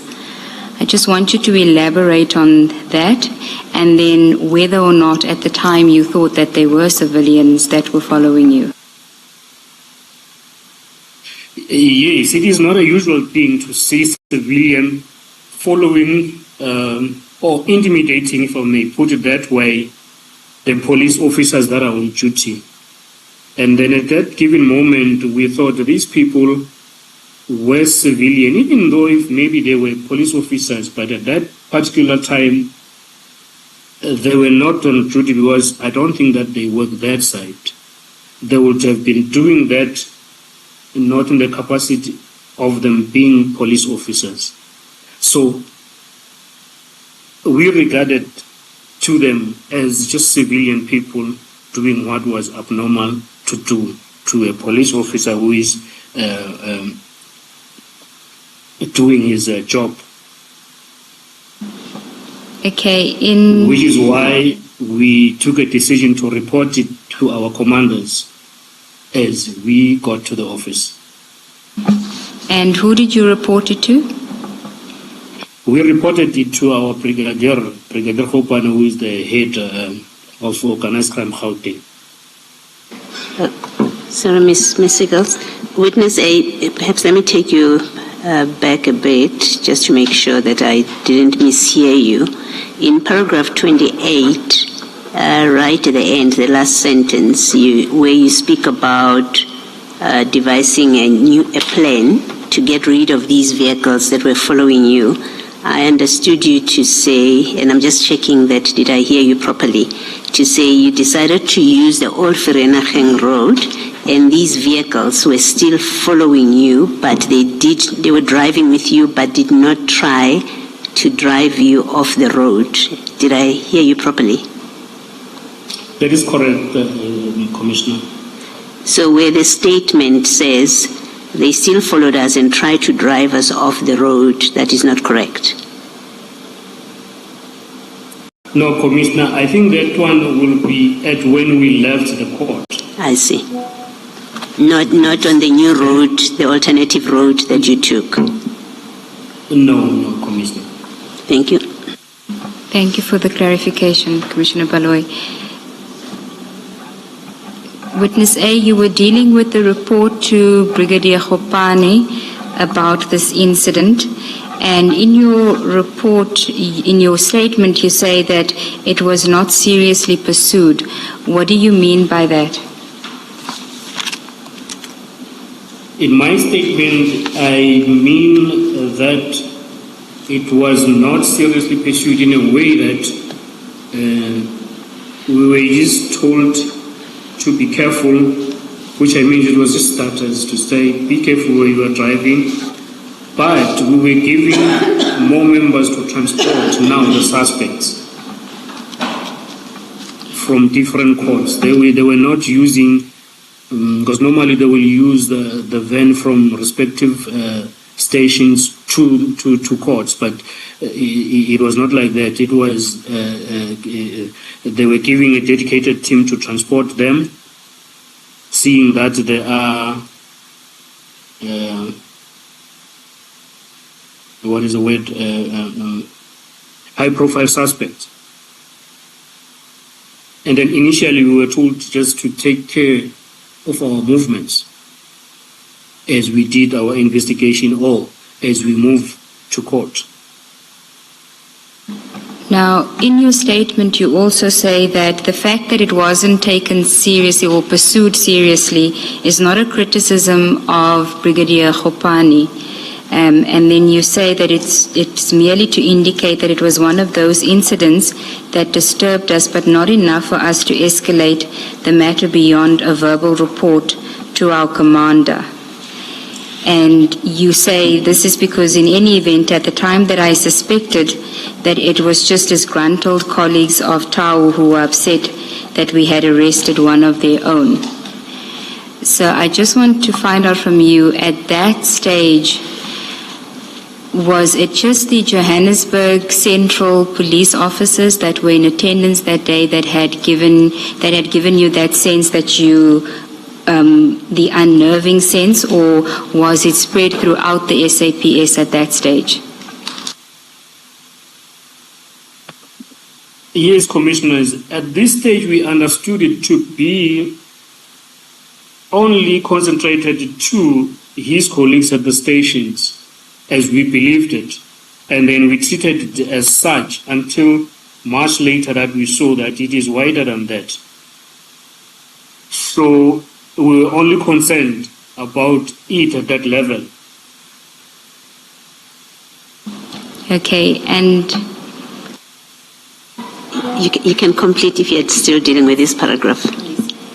I wanted you to just then, I think Commissioner Baloyi and I had the same idea, for you to complete paragraph 30, and perhaps you can do it read it yourself, where it says, in my mind. Do you have it? Yes. Can you read it? Then I was just saying, in my mind, I would not imagine a civilian doing something like what was done that day to a police officer that was doing their official duties. Witness A, only? Yes, Commissioner. Yes, you can complete your answer. And then this was the beginning, as we understood it then, of the ongoing attempts that were done to the investigating team. All right. Let me ask my question then.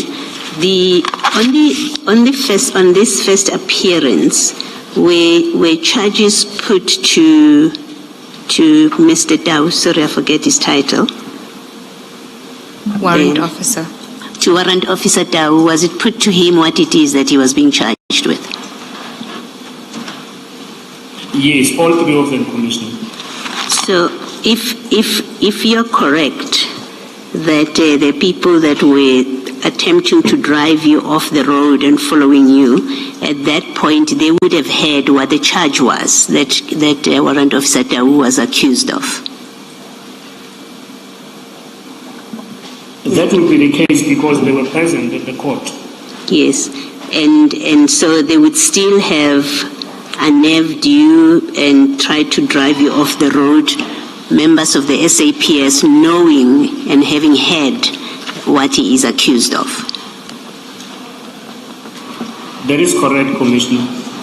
Thank you. Thank you, Ms. Siegels. Thank you, Commissioner Baloyi. Then, Witness A, if we can go to page 9 of your statement, you start a new topic there, and it is titled Initial Links to Katiso Molefe in the Swart Murder. Now, can you just elaborate on what was the basis for these links? How did it start out? These links started out as the investigations continued in this matter. Initially, we had these 3 people that were arrested for the murder of Ahmad Swart. And then when we did our initial investigation in what will be termed as cell phone communication investigation, we could see that there was actually a person behind the murder who was high up and who was actually ordering the hit of Ahmad Swart. And then that person was initially identified as Katiso Molefe, who was then later arrested in this case. Okay, can I just ask you, insofar as the cell phone records are concerned, what data did you have available to you to make these links, and from which cell phones are we talking about? We had call data record and then tower locations of all 3 cell phones, actually all 5 cell phones that were recovered during the arrest. That will be the ones that were recovered in Bramley and the one that was recovered in Triple. But the phone that came with a lot of information in as so far as linking Katiso Molefe was the phone of Michael Puletau, because it was seen on the records of his phone that it was him that was communicating a lot with Katiso Molefe. Now, can I just ask you, insofar as the data is concerned, you mentioned in paragraph 33 of your statement that there was data analysis. You also refer to section 205 subpoenas. Can you just explain the difference between the two? Because there's a reference to downloaded information and section 205 obtained information. Yes, Commissioners. In our cell phone investigation, if I can just give a brief of what we do, we would, if we are lucky to have the number of the person that we are investigating, we will ask for the call record of the period that will suit the investigation to see who he was communicating with, maybe in the tower locations, which will be the movement of the phone in relation to the suspect as well. And then the other part will be downloading the data from the actual phone, which will then mean that you take the phone to the expert to download the data for you, and then they give you the raw data from which you will have to analyze and take it from there in as far as doing your linkages. Okay, and before we go to some of those linkages, you do say that you don't want to go into too much detail. This is at paragraph 33 of your statement, so as not to compromise the integrity of the ongoing investigation. I assume this is on the same basis as earlier on, that the matter is still in court. Am I correct? That is correct, Commissioners. And if we can also give context to the information that we're about to look at, this is just insofar as the information that was available to the team in early May 2024. So you're not speaking about information at this point, but as what you had at that time in May 2024. That's correct, Commissioners. Okay, can we then start with what is set out in paragraph 33.1 of your statement, where you deal with the links that you could see on the 12th of April, from information on the 12th of April 2024, which would have been 5 days before the murder. And we are, in this regard, Commissioners, referring to the information at WA1 of the statement, which starts at page 42, and we will also project the redacted version, but yours is not redacted. And witness A, if I could, we're going to screen share, if I could ask you to only deal with the version that is on the screen, because that's the redacted version. And the first is that you say on the 12th of April 2024, 5 days before the murder, 1, Tau receives a call from Mr. Katiso Molefe at 11:36. There's a duration of 119 seconds. And 2, he makes a call, this is Tau, makes a call to Molefe at 11:43 of a duration of 14 seconds, and arrives at Molefe, this is Tau, arrives at Molefe's home shortly thereafter at 12:36. Now, before you go to what's on the screen, can I just ask you, how did you know that that is Molefe's number if you didn't have his cell phone at the time?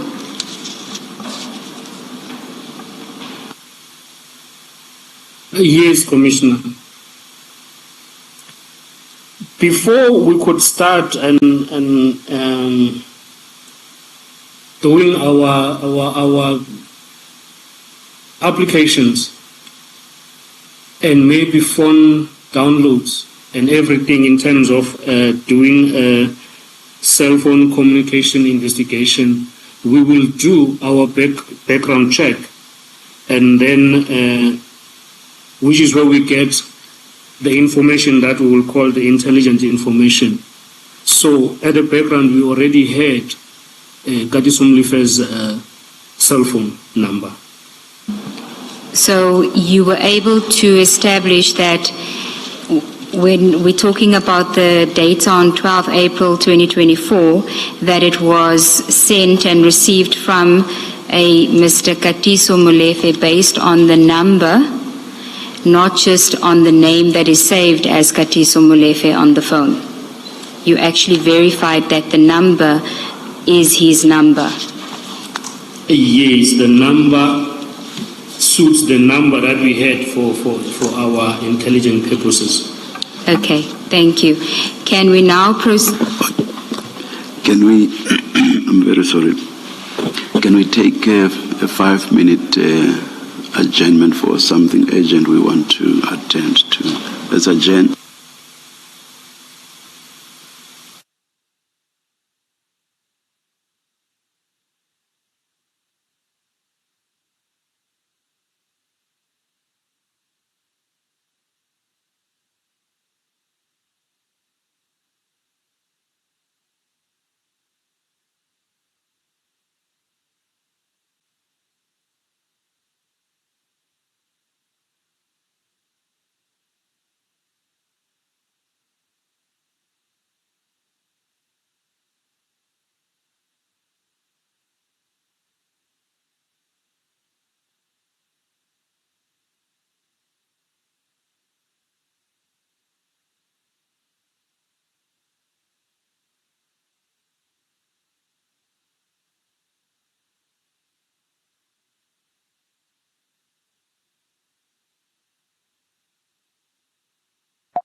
Thank you, Commissioners.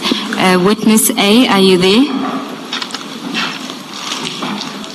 Yes, Commissioners, I am here. Witness A, we were dealing with paragraph 33.1 of your statement. If you can just tell us what it is that you want to tell the Commissioners about the link on the 12th of April 2024 between Mr. Tau and Mr. Molefe. Yes, Commissioners, this will be a call record that was that shows that on the 12th of April 2024, that is 5 days before the murder, Michael Puletau received a call from Mr. Katiso Molefe on 11:38, and then the duration of the call was 119 seconds. And then Michael Puletau makes a call to Molefe at 11:43, which was a duration of 14 seconds. And then Michael Puletau arrives at Molefe's house in 12:16 minutes. We're just flighting the second one, which is at 12:16 minutes, as you say. And what is it that we see there, where you say it's at 12:16 minutes? We're seeing the vehicle, which is the Mercedes-Benz Viano, that was later linked to Tau during arrest, arriving at the house of Katiso Molefe. Okay. On the 12th of April 2024, 12:16 minutes. And then if we go to the next one, it's 33.2. You speak about the 13th of April 2024.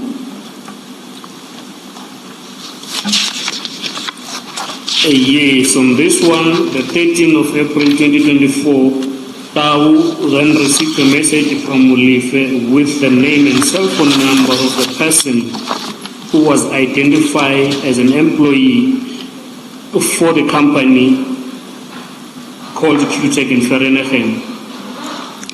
When you say... sorry, Witness A. When you say that, or when you say with the name and cell phone number of someone, what do you mean? Do you mean this message mentioned this cell phone number and person?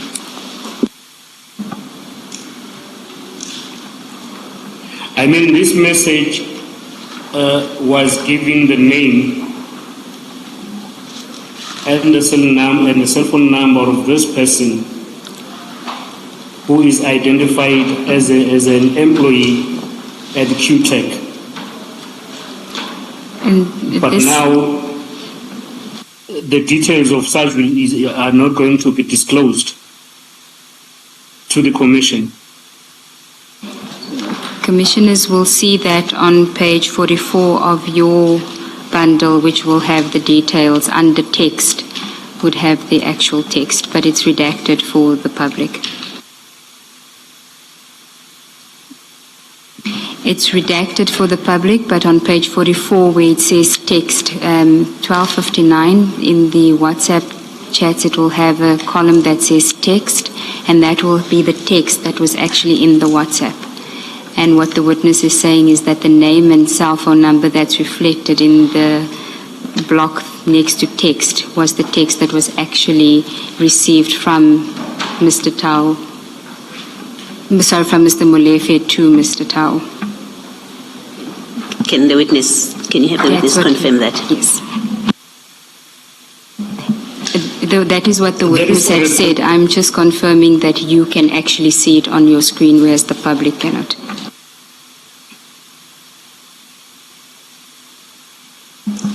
Then if we can then go to the next one, it's at 33.3.2, 2.2 on page 10.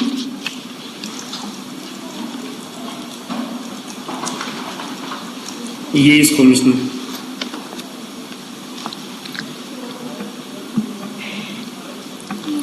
You Then can, on this one, it is seen that Tau tried to get more information about this person that was given to him by Katiso from a person called Lorato.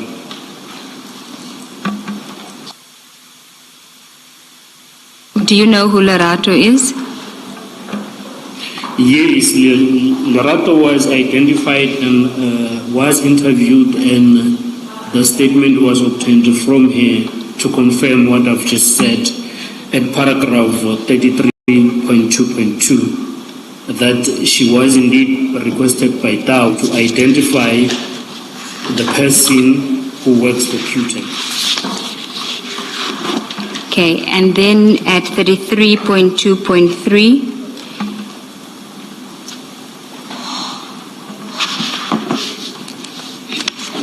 in that one,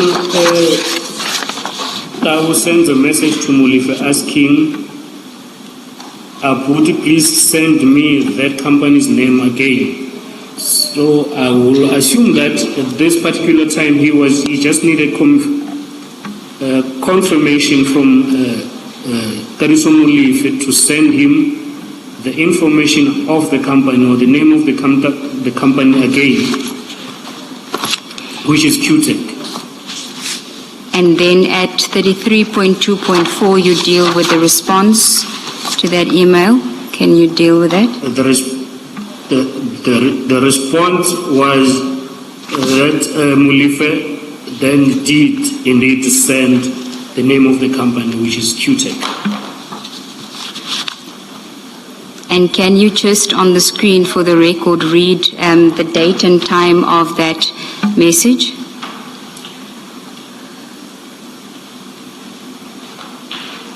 It is 13 April 2024, 14:39. Thank you. And then at 33.2.5,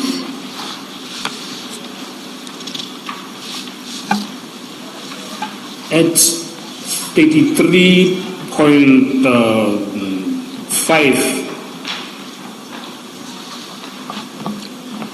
Tau makes a call to Molefe and also received a call from Molefe at 16:34. we're on Tau, the highly spotted. sorry, witness A, we're at 33.2.5, not 33.5. We're still on the 13th of I'm too April. far. Yes. 33.2.5. Yes. My apology, Commissioners.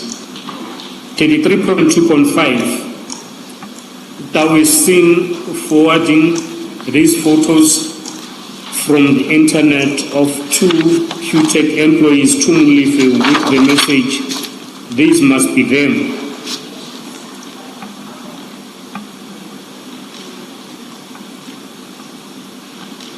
Okay.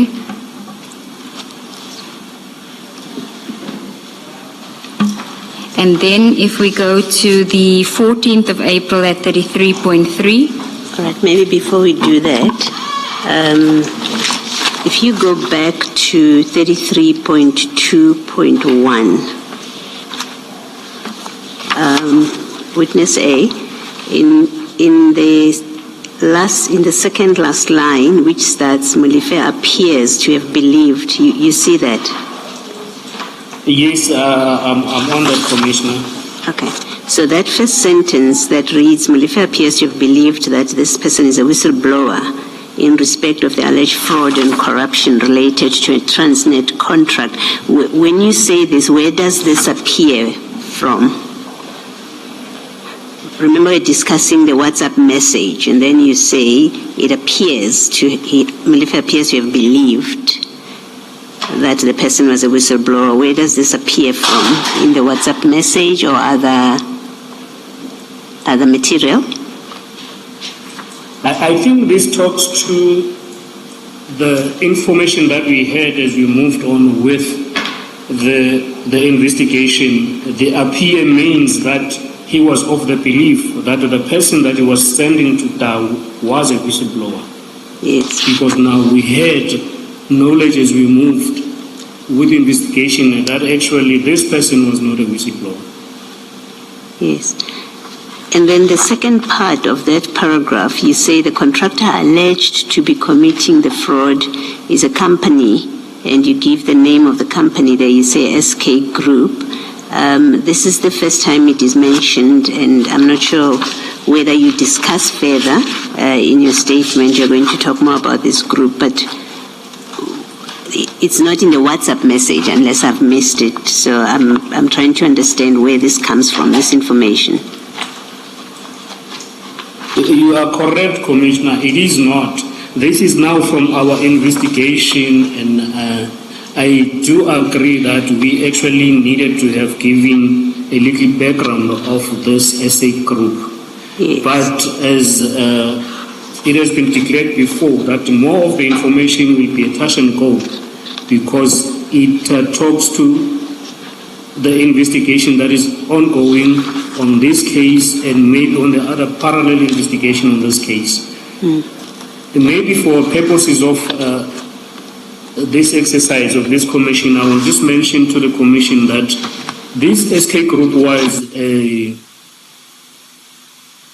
middleman, if I may just use that name, that was buying from QTech on behalf of Transnet. And then it was learned that this SK group was inflating prices way higher than what it was receiving the product from QTech for, which then would mean this perceived whistleblower would report the SA group to Transnet and other bodies to say there is irregularities happening here. Just to give a brief description of what happened, Commissioners. Thank you. Thank you, Commissioner Baloy. This evidence will be led by witness B. All right. And then maybe lastly from me, and this is more for you, Ms. Sigals, not necessarily to be done now, that where you've referred to the annexures, can we just make sure that the page numbers are also referred to so that they reflect on the record? Because I think we referred to these WhatsApp exchanges without page numbering them. Will do. Thank you. Thank you. We are now at 33.3, witness A. Can you just read that paragraph for us regarding the 14th of April?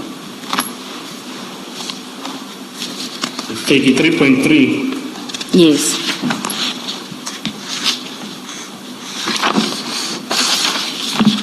On 33.3, on the 14th of April at 3:27, Tao sends a message to Mulife, which reads, "We are here." And then at the same time, Tao's phone, GPRS, connects to a tower 2 kilometers from QTech's offices in Vereeniging. And that is... At 15:29. And that is on page 48 and 49 of the annexure bundle.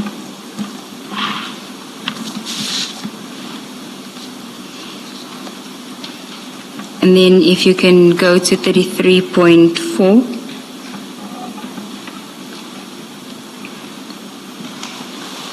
At 33.4, Tao receives a forwarded ownership check, which is a forwarded message on his phone from Mulife, which is an ownership check of vehicle registration numbers.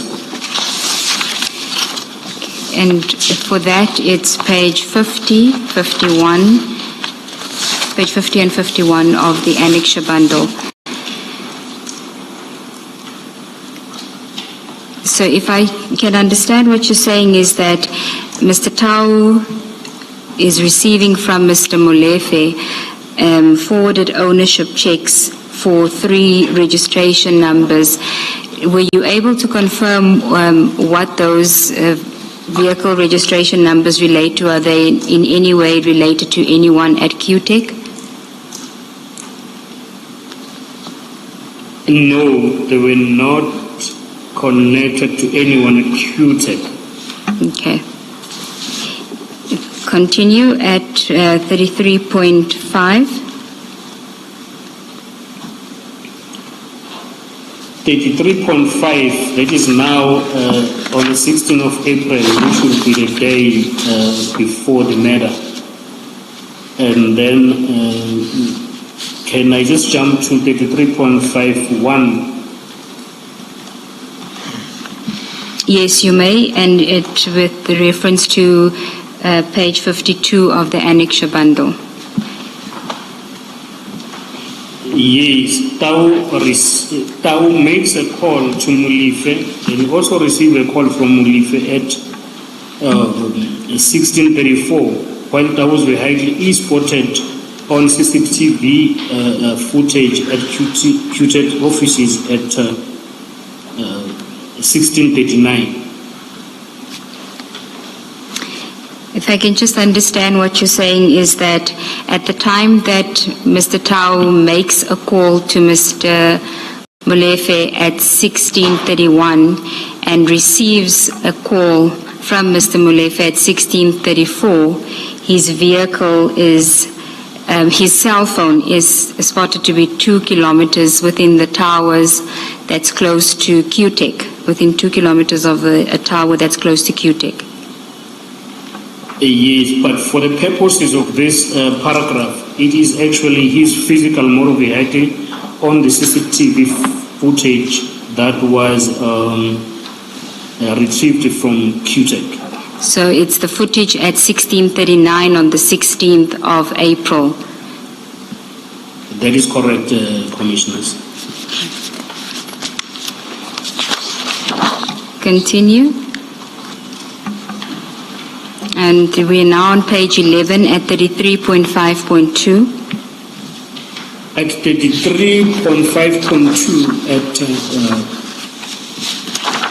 21:22, Tau's vehicle arrives at Molefe's house at around 21:36. And that is on page 53 of the annexures.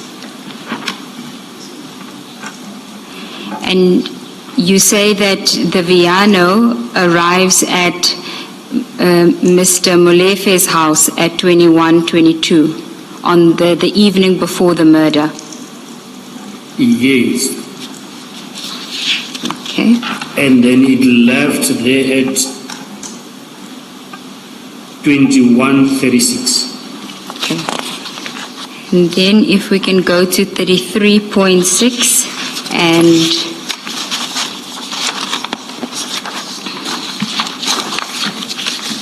on the 17th, this is now the day of the murder, and it's the reference for the annexures is 54, page 54. Yes.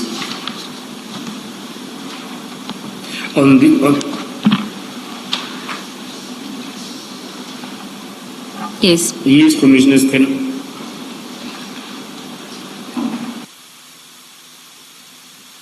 I carry on? Yes, you may. So, on 33.6, on the 17th of April at 8, the white Hyundai that belongs to that was found at Musa's house during arrest.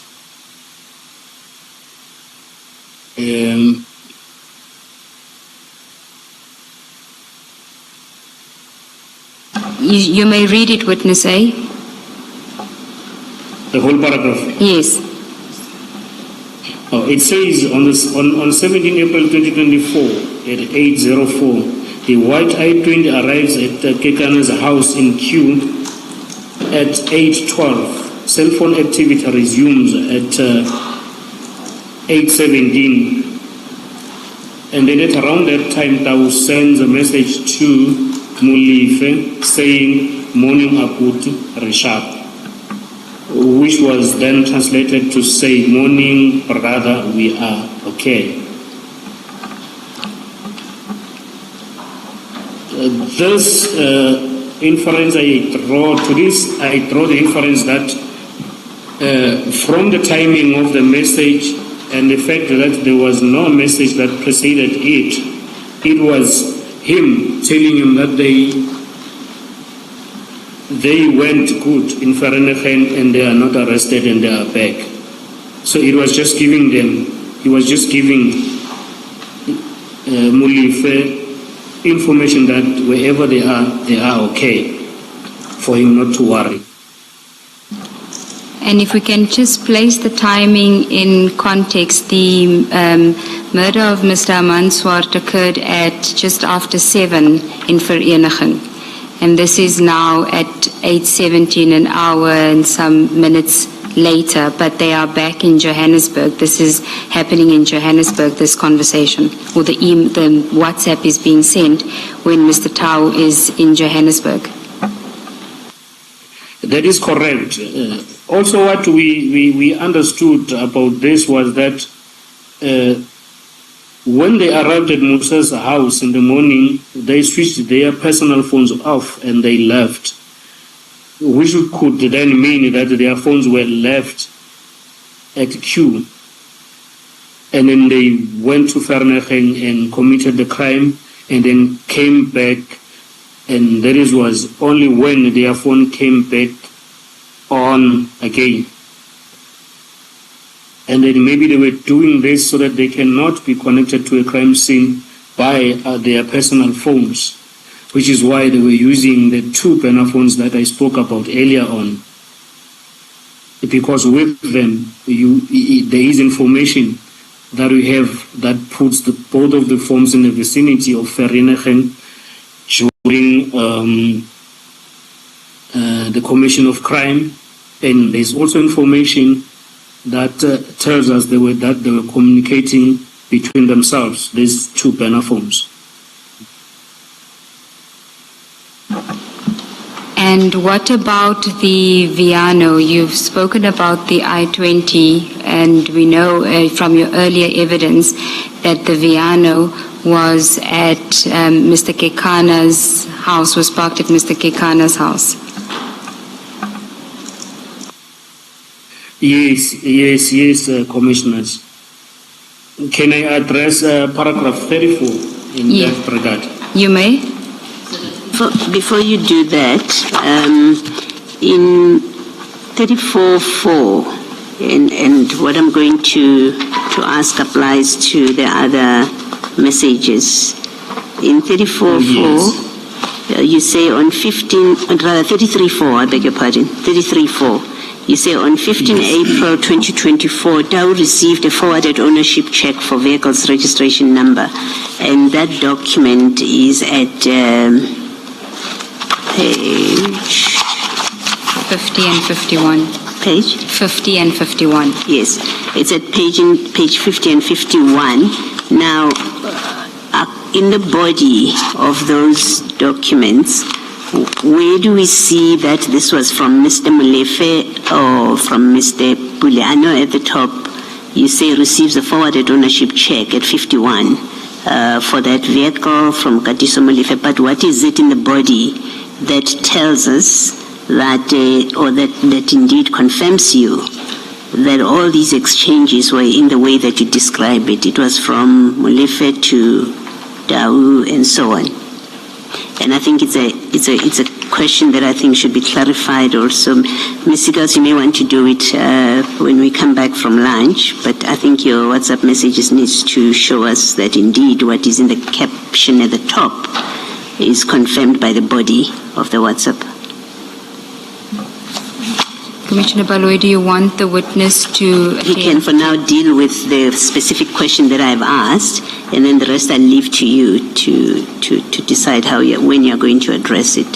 So witness A, 33.4, you're referring, I've been directed to 50 and 51, and you say this is ownership check received from Molefe. How do we see that in the body of these documents?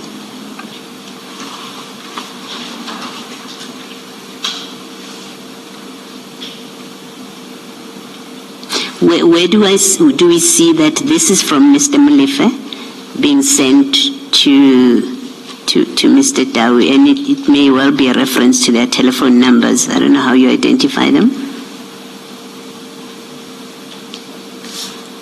Witness A, you are muted, so I'm not sure if you're speaking and we can't hear you. Yes, Commissioner. I was just trying to look at my pages here so that they do not make noise to the microphone.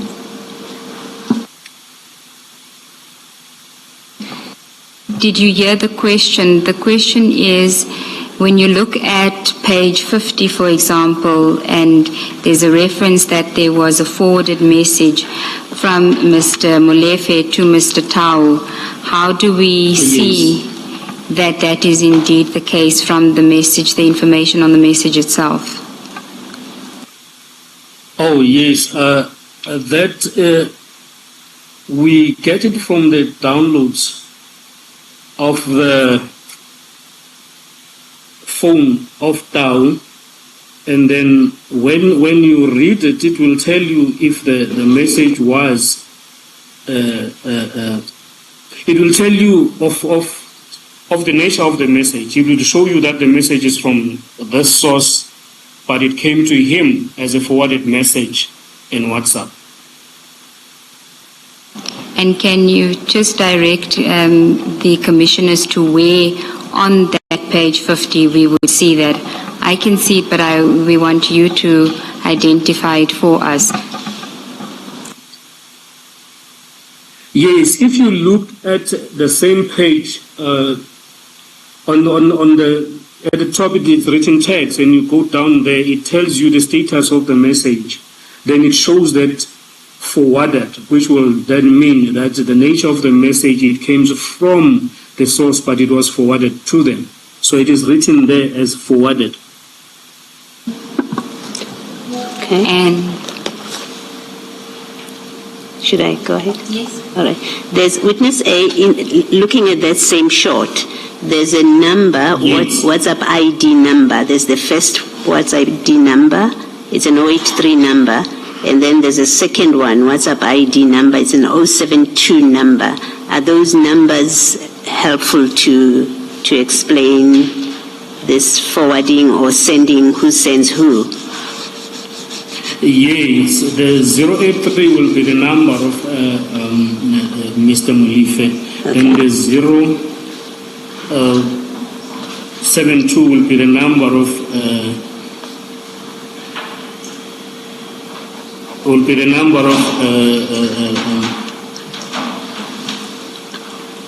Tau. All right. Yes, and I'm saying this, Commissioner, as I am also reading, which is why sometimes I just cut. So say that again, witness A? I'm saying that I was just making an excuse that I am saying this as I am reading on what is being displayed on the screen. That is why sometimes I cut when I talk. All right. All right, no, thank you. Then the same numbers appear in page 51, that 083 number and 072 number in both shots in page 51, and you say that is Mr. Molefe and Mr. Tau's numbers respectively. Thank you. Thank you, Ms. Siddles. Thank you, Commissioner. Thank you, Commissioner. So we had dealt with 33.6, and then you say, can you just tell us about paragraph 34, where you deal with additional surveillance information and cell phone records, which is not before the Commission, but just so to complete the picture at paragraph 34.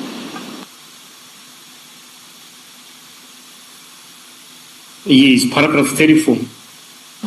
Yes.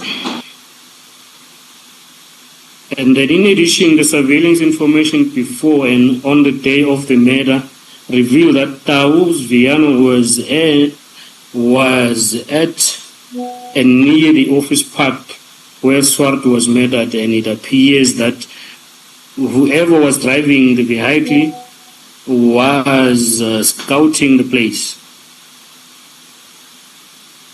And then the cell phone, the cell phone records and the vehicle tracking information and the CCTV camera footage agree to this and are attached as for witness B to talk more about. Yes, I just wanted to clarify paragraph 34, and you must just confirm this for the commissioners, is that the sentence should in fact read that the surveillance information before and after the day of the murder revealed that the Viano was at or near the office park, not on the day of the murder. Yes, that is correct. That will confirm that this vehicle was used to survey either the crime scene or maybe to survey the victim, who is Mr. Swart, as well.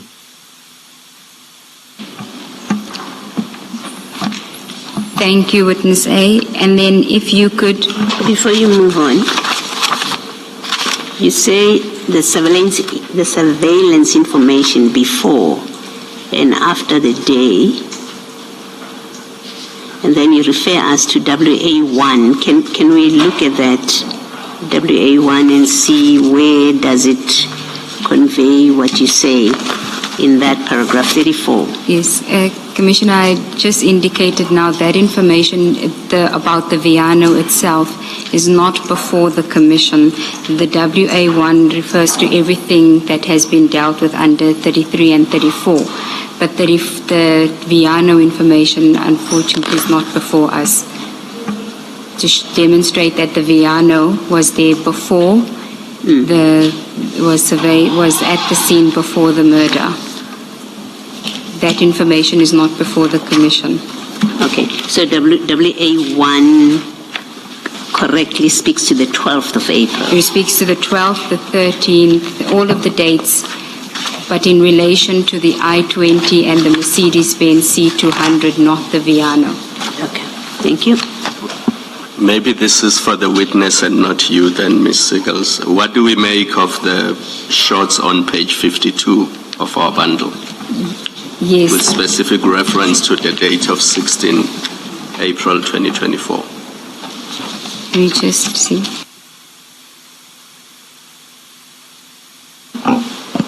Witness A, are you on page 52? Yes. Can I just... I am on page 52, Commissioners. Yeah. Can I just clarify, Commissioner Khumalo, the correct statement should be that the cell phone records and the vehicle tracking information relates to the the tracking information relates to the I-20 and the Mercedes-Benz C200. CCTV footage would include the I-20, the Viano, and the C200. Thank you. But the statement still remains that the Viano is not on the day of the murder. Are you referring to the last sentence of 34? Correct, Chair. It's that... Just restate what you said just now about that sentence. So there's information that relates to the day of the murder, and that would be in relation to the I-20 and the C200, not the Viano. There is information predating the murder, and that would relate to the I-20 and to the Viano and the Mercedes-Benz. The Viano and the Mercedes-Benz. Let me rather ask the witness the question. Witness A, is there CCTV footage of the Viano in Vereeniging on the 17th of April 2024? which is No. the date of the murder? No. Is there CCTV footage of the Hyundai i20 at Vereeniging on the date of the murder, that being 17 April 2024? Yes, Commissioners. All right. Thank In the first sentence of 34, we must delete the words "and on." Let me just, in addition, the surveillance information before the day of the murder. So we delete the "and on." Correct. Thank Chair. you. Yes, Commissioners. Thank you for the correction. And then Witness A, if we can then deal with that footage insofar as the Viano is concerned before the murder. If you go to page 52 of the bundle. Yes, Commissioners. This will now be on the 16th of April, 1639, which is the day before Mr. Amar Swart was killed. This Viano that belongs to Tau is picked up driving in front of the QTech company by the CCTV cameras at that time that I've just given, which is 1639. Now, what was the Viano doing in the area on the 16th, the day before the murder? My understanding, it will be that they were finalizing their surveillance as the murder was going to be committed the following morning. And in your experience as an investigator, what is the reason, why would the Viano not be there on the day of the murder? Why would it not be used to transport the hitmen to the murder scene on the day? I think it will be for the suspect not to be easily linked to the crime scene, because this motor vehicle is linked to Tau. It belongs to Tau, and then it was seen surveilling the crime scene before the murder. So using it again on the crime of scene, it was going to make it easy for whoever was going to do investigation to connect this motor vehicle with the crime, and which was also going to make it easy for the investigators to connect the crime to the person who owns the motor vehicle, who is Tau. So I think this was all pre-planned.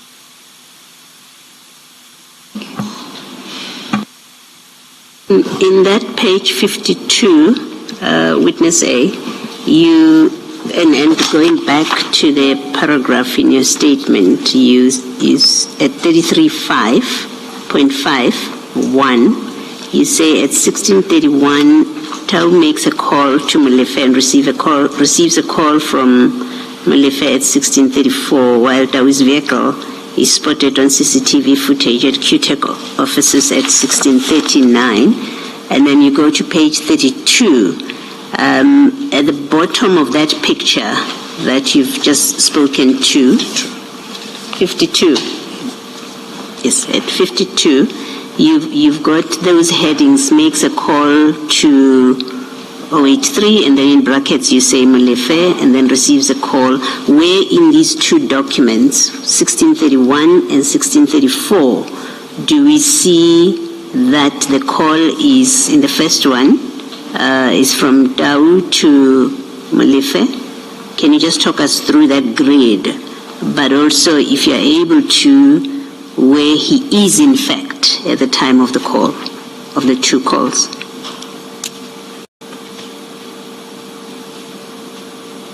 Oh, yes, Commissioners. we see this first by his vehicle. It is physically put there by the cameras. And then when we look at the column down there, we can see, I don't know how I'm going to... I think, Witness A, if you can use your hard copy, because what you're seeing on the screen is the redacted version, which won't have the information that Commissioner Baloyi is asking you to confirm. So if you can use your hard copy for this exercise on page 52. That is correct. I'm carrying it in my hand as I speak. But I wanted to say, it is seen that when these calls were made, this number, which is 072, which belongs to Tau, is put by a tower location at Duncanville, which is in Vereeniging, where the crime scene is. It will be at the bottom, at the last, at the very last column of the page on the right, where it is written LTE Duncanville. Thank you. Then on the far left, where that column starts, it will depict the number of the suspect. You might pull it down.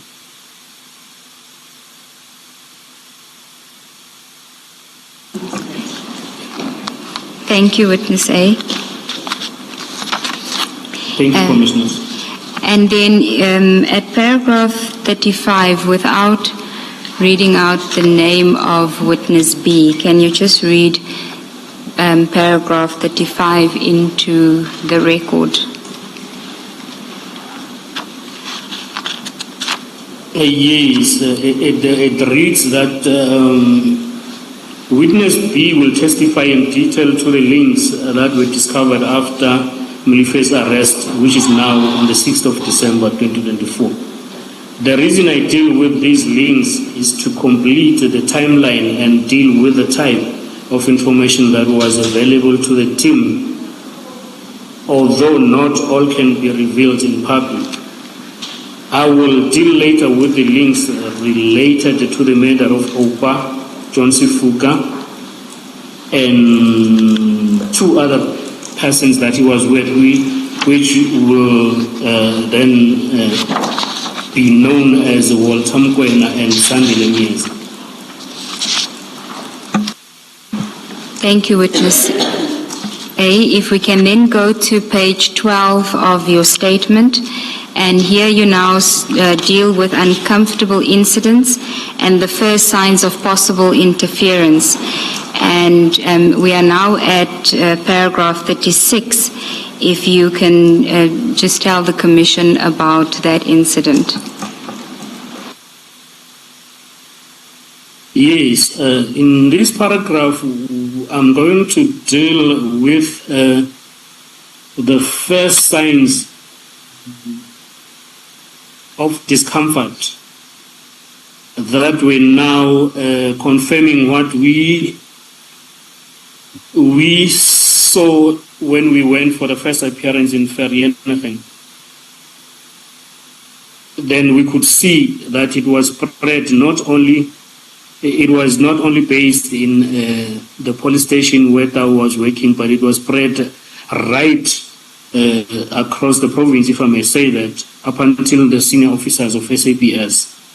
I'm saying this because in mid-May, I was told by Witness B that she had received a call from our commander, Colonel Mkhwanazi, in our office, who had Major General Shibiri, who is the head of organized crime nationally, actually wanted to see us to brief him about the case of Mr. Swart. Sorry, Witness A, before you go ahead, can you just tell us who is Colonel Mkhwanazi and what is his or her position? You say direct commander, but what is the position? He is colonel, he is a colonel, and then he is our immediate commander in terms of the structure at work. It will be Brigadier Khopane, it will be him, and then so it goes down. So we reported to him directly. And who does he report to? He reports to Brigadier Khopane. Okay. Who then reports to the general. Continue. Yes. So this information, I'm getting it as second-hand from witness B, who is now telling me to say, hey, yesterday I got a call from Colonel Mkhwanazi, who told me or us that we need to go see General Shibir at his office, in head office in Pretoria.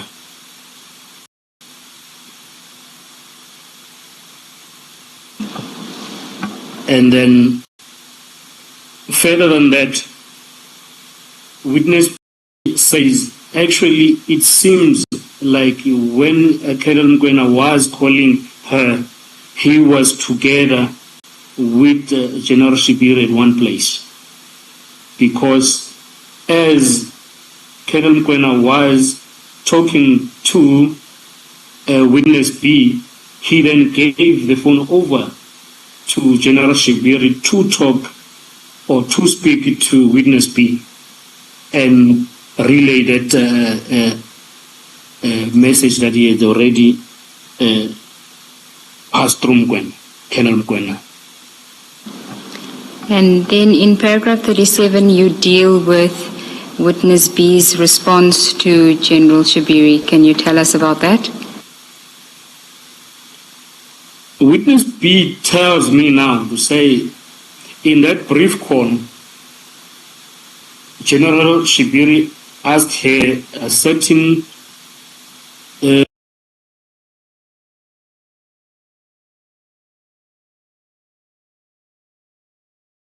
information in relation of the Mr. Swart's murder case, and then witness B tells me that she told General Shibira that the case that we're dealing with is of a sensitive nature, so she did not feel comfortable to discuss it over the phone, which is why now the decision to come like physically to his office was emphasized. When you say decision, was she saying to General Shibiri that she will come to him, or was he inviting the team to come and meet him at his offices? He was inviting. He had already done it through Colonel Mkhwanazi. But now I think he also wanted just to get some information before we could come, which then witness B said no, but General, I don't feel comfortable talking about this case over the phone, given the sensitivity it has. And then we had to go see him the following day.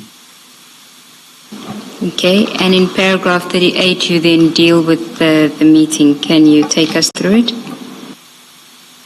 Can I just for completeness, sorry, witness A, just for completeness, your statement says that she told him, General Shibiri, that she had concerns about providing such a report to him, and it ends there. So on a reading of the statement, it suggests she refused to give him. But from what you're saying, it in fact should have said such a report to him over the phone. That's a complete statement from what you're saying. That is correct, Commissioner. Maybe it is the way that I gave the statement.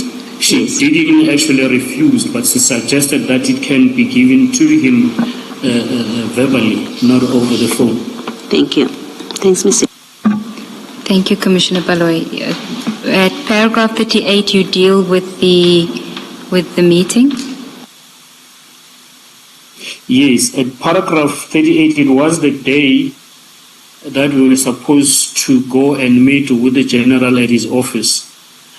But given the lot of work that we had on this docket, we could not just drive in the morning and go see the general. We had to do the task that was at hand, the investigation on this case. Then much later on the day, then we drove to Pretoria in the company of the member that had gave us the instruction to go attend to the crime scene from Brigadier Khopane on the 17th.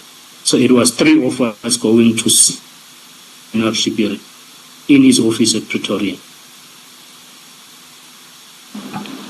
Okay, continue. Yes, and then when we arrived at the office of the general, we were welcomed in, and then the meeting started. It actually was not even a formal meeting. He just asked a very few questions about the case, and then during that conversation, he told us that this case that we were working on was actually a very sensitive case because the people that are arrested are connected to people that are very dangerous. And then he told us that these people who are the now suspect are connected to a person who had already passed away by then, who was called Mkhwanazi. And then they are very dangerous, and then there is a lot of resistance and interference that we're going to get from the police while we're doing our investigation. And then he also wants us to take care or to look after ourselves. And during the conversation, he also gave us the person that works with the group, but he belongs to a DPCI, which is Hawk's office, Tom's office, by the name of Zungu.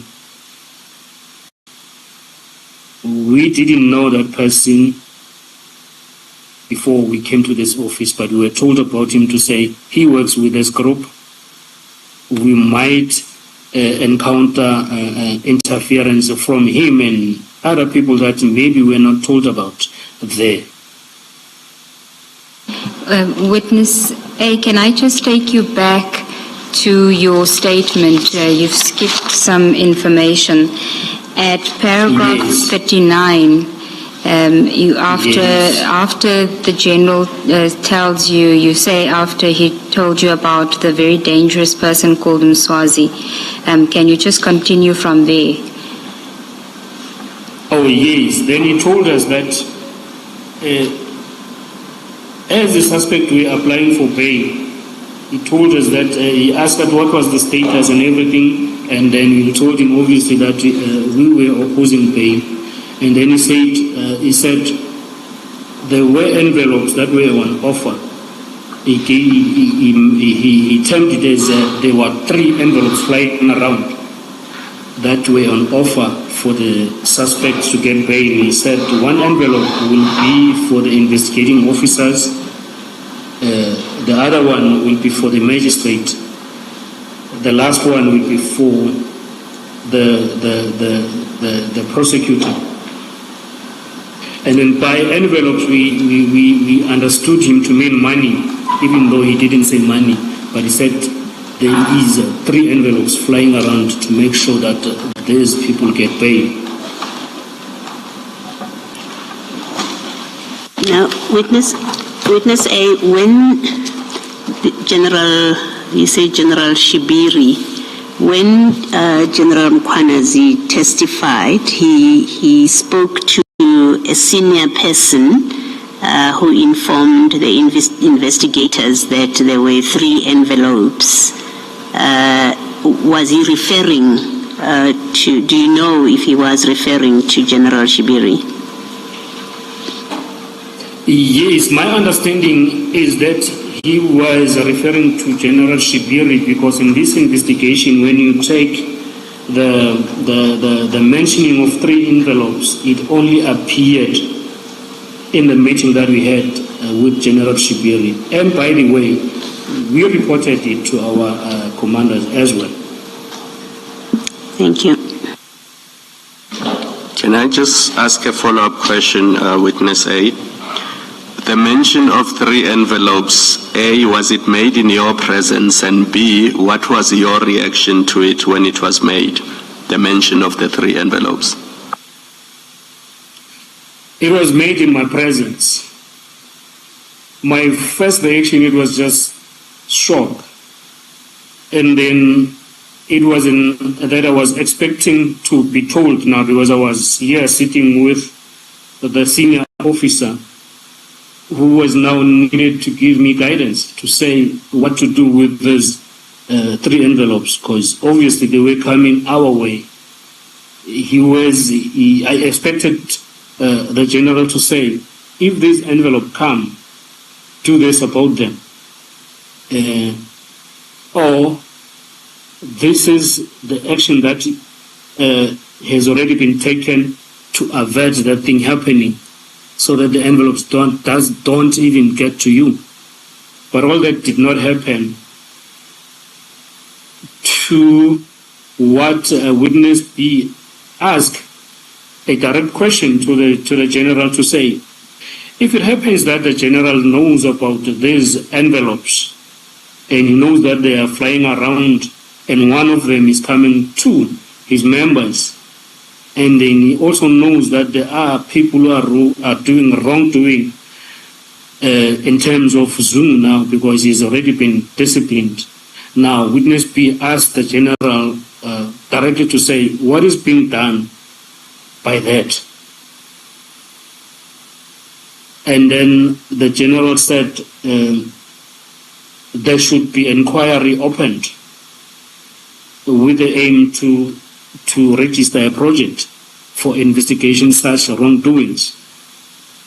But he didn't say that had already taken place. He was telling us what was supposed to have been done, which would mean if witness B didn't ask, I don't think that was going to be mentioned even.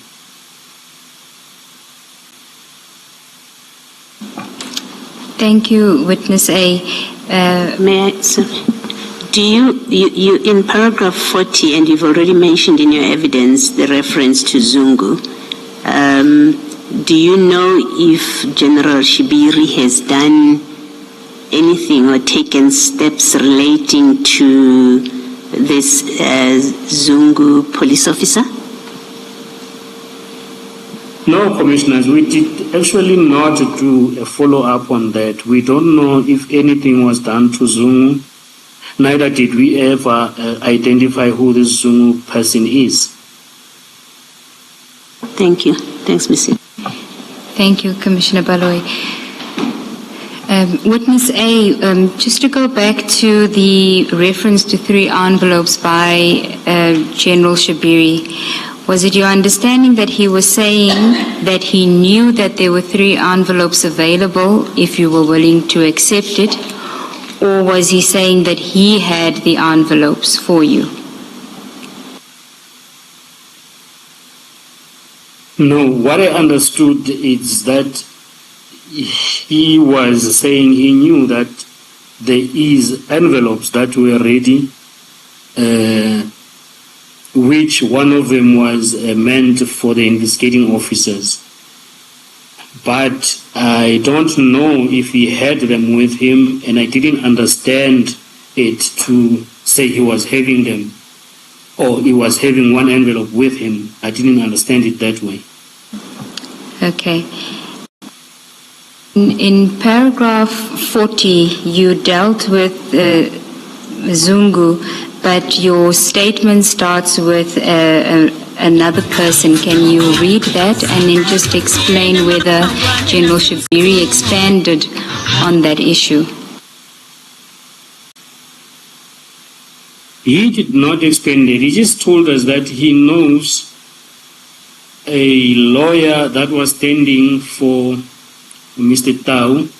Then he mentioned by name that is a Mr. Victor Marshall, who has since been struck off the roll. No. And then he didn't give any reference as to why he's mentioning him or what was the reason he mentions him. but he just told us that he knows the lawyer that was standing for Tau, which was true because we had already been in court a few times with Tau, and then we knew whose lawyer was. Okay, and then in paragraph 41, you've already dealt with what witness B's attitude was towards General Shabiri, mentioning wrongdoings by officers where there seem to have been no consequences. But you deal with another issue that she had raised. Can you deal with that in paragraph 40, and the second part of that paragraph? That will be now the issue of Zoom, or paragraph 41, Commissioner, if I may ask. Paragraph 41, where witness B had made a request to General Shabiri after she had asked about what steps had been taken against officers that have been accused of wrongdoing. Oh, yes. It means when we spoke, then after having asked, witness B having asked General Shabiri what he will do about what he has just told us, we went on with talking with General Shabiri, and then he advised us that we get protection in terms of assistance, actually, in terms of seeing if the cars that we're using were not followed or fitted with unauthorized trackers, and also to have them checked for that I've just said. And then witness B asked General Shabiri if it would be possible to request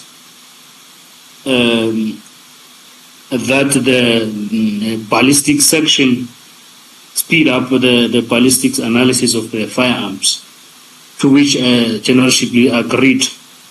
And then he took the phone, and then he made a call to a person that he referred to as Brigadier Mkhwanazi at ballistics and requested that the ballistics be fast-tracked.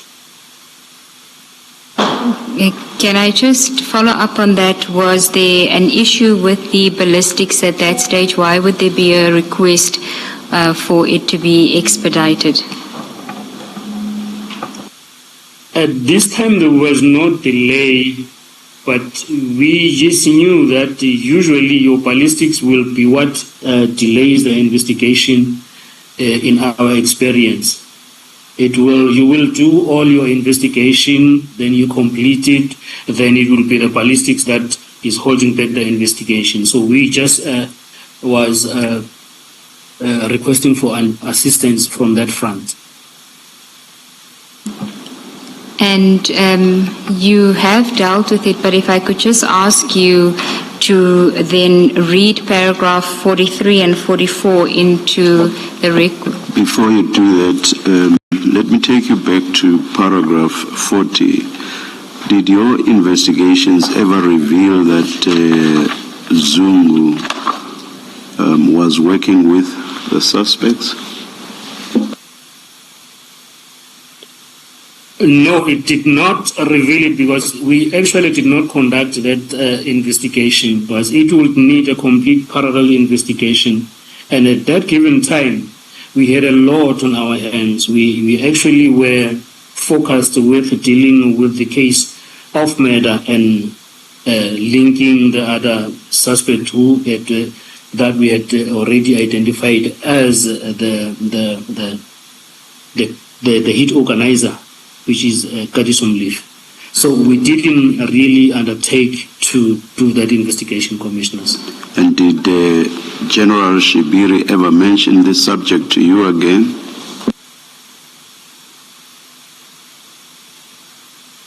Of Officer Zungu in particular? Of Zungu. No, he didn't. Witness A, let me also take you back at paragraph 39, where you mentioned that General Shabiri said that people linked to the arrested suspects have money and are connected to a very dangerous person called Mkhwanazi. And you say in brackets that you are aware that Mkhwanazi died in January 2024. Perhaps tell us more about Mkhwanazi so that we don't make assumptions. We don't accept on the face of it that he was a very dangerous person. Who is Mkhwanazi and how does he fit in or would even come up in this conversation between you and General Shibiri? At this time, Mkhwanazi was a person that was widely known as a taxi owner, and he was a ruthless someone in terms of killings. We know him to that extent. And then we would later learn that the people that we're dealing with were directly connected to him or to the group that was going to be later referred as the cartel or the Big Five. So I'm thinking now that the general was just giving us the heads up to say you are dealing with something very massive, even though we didn't understand at that time. We just thought, oh, this is Mkhwanazi that is known for doing this, so we must take care. Only to learn later that these people were directly connected to Mkhwanazi through Katiso Molefe. Then now it made sense what the general was saying to us at that time. You understood him to include Warrant Officer Tau as people connected to this Mkhwanazi that you describe? Yes, but Warrant Officer Tau will be connected through Katiso, not directly to Mkhwanazi. Thank you. Thank you. As I understood it, Commissioners. I see that it's 1 o'clock. Let's adjourn and resume at 2 p.m.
Yeah.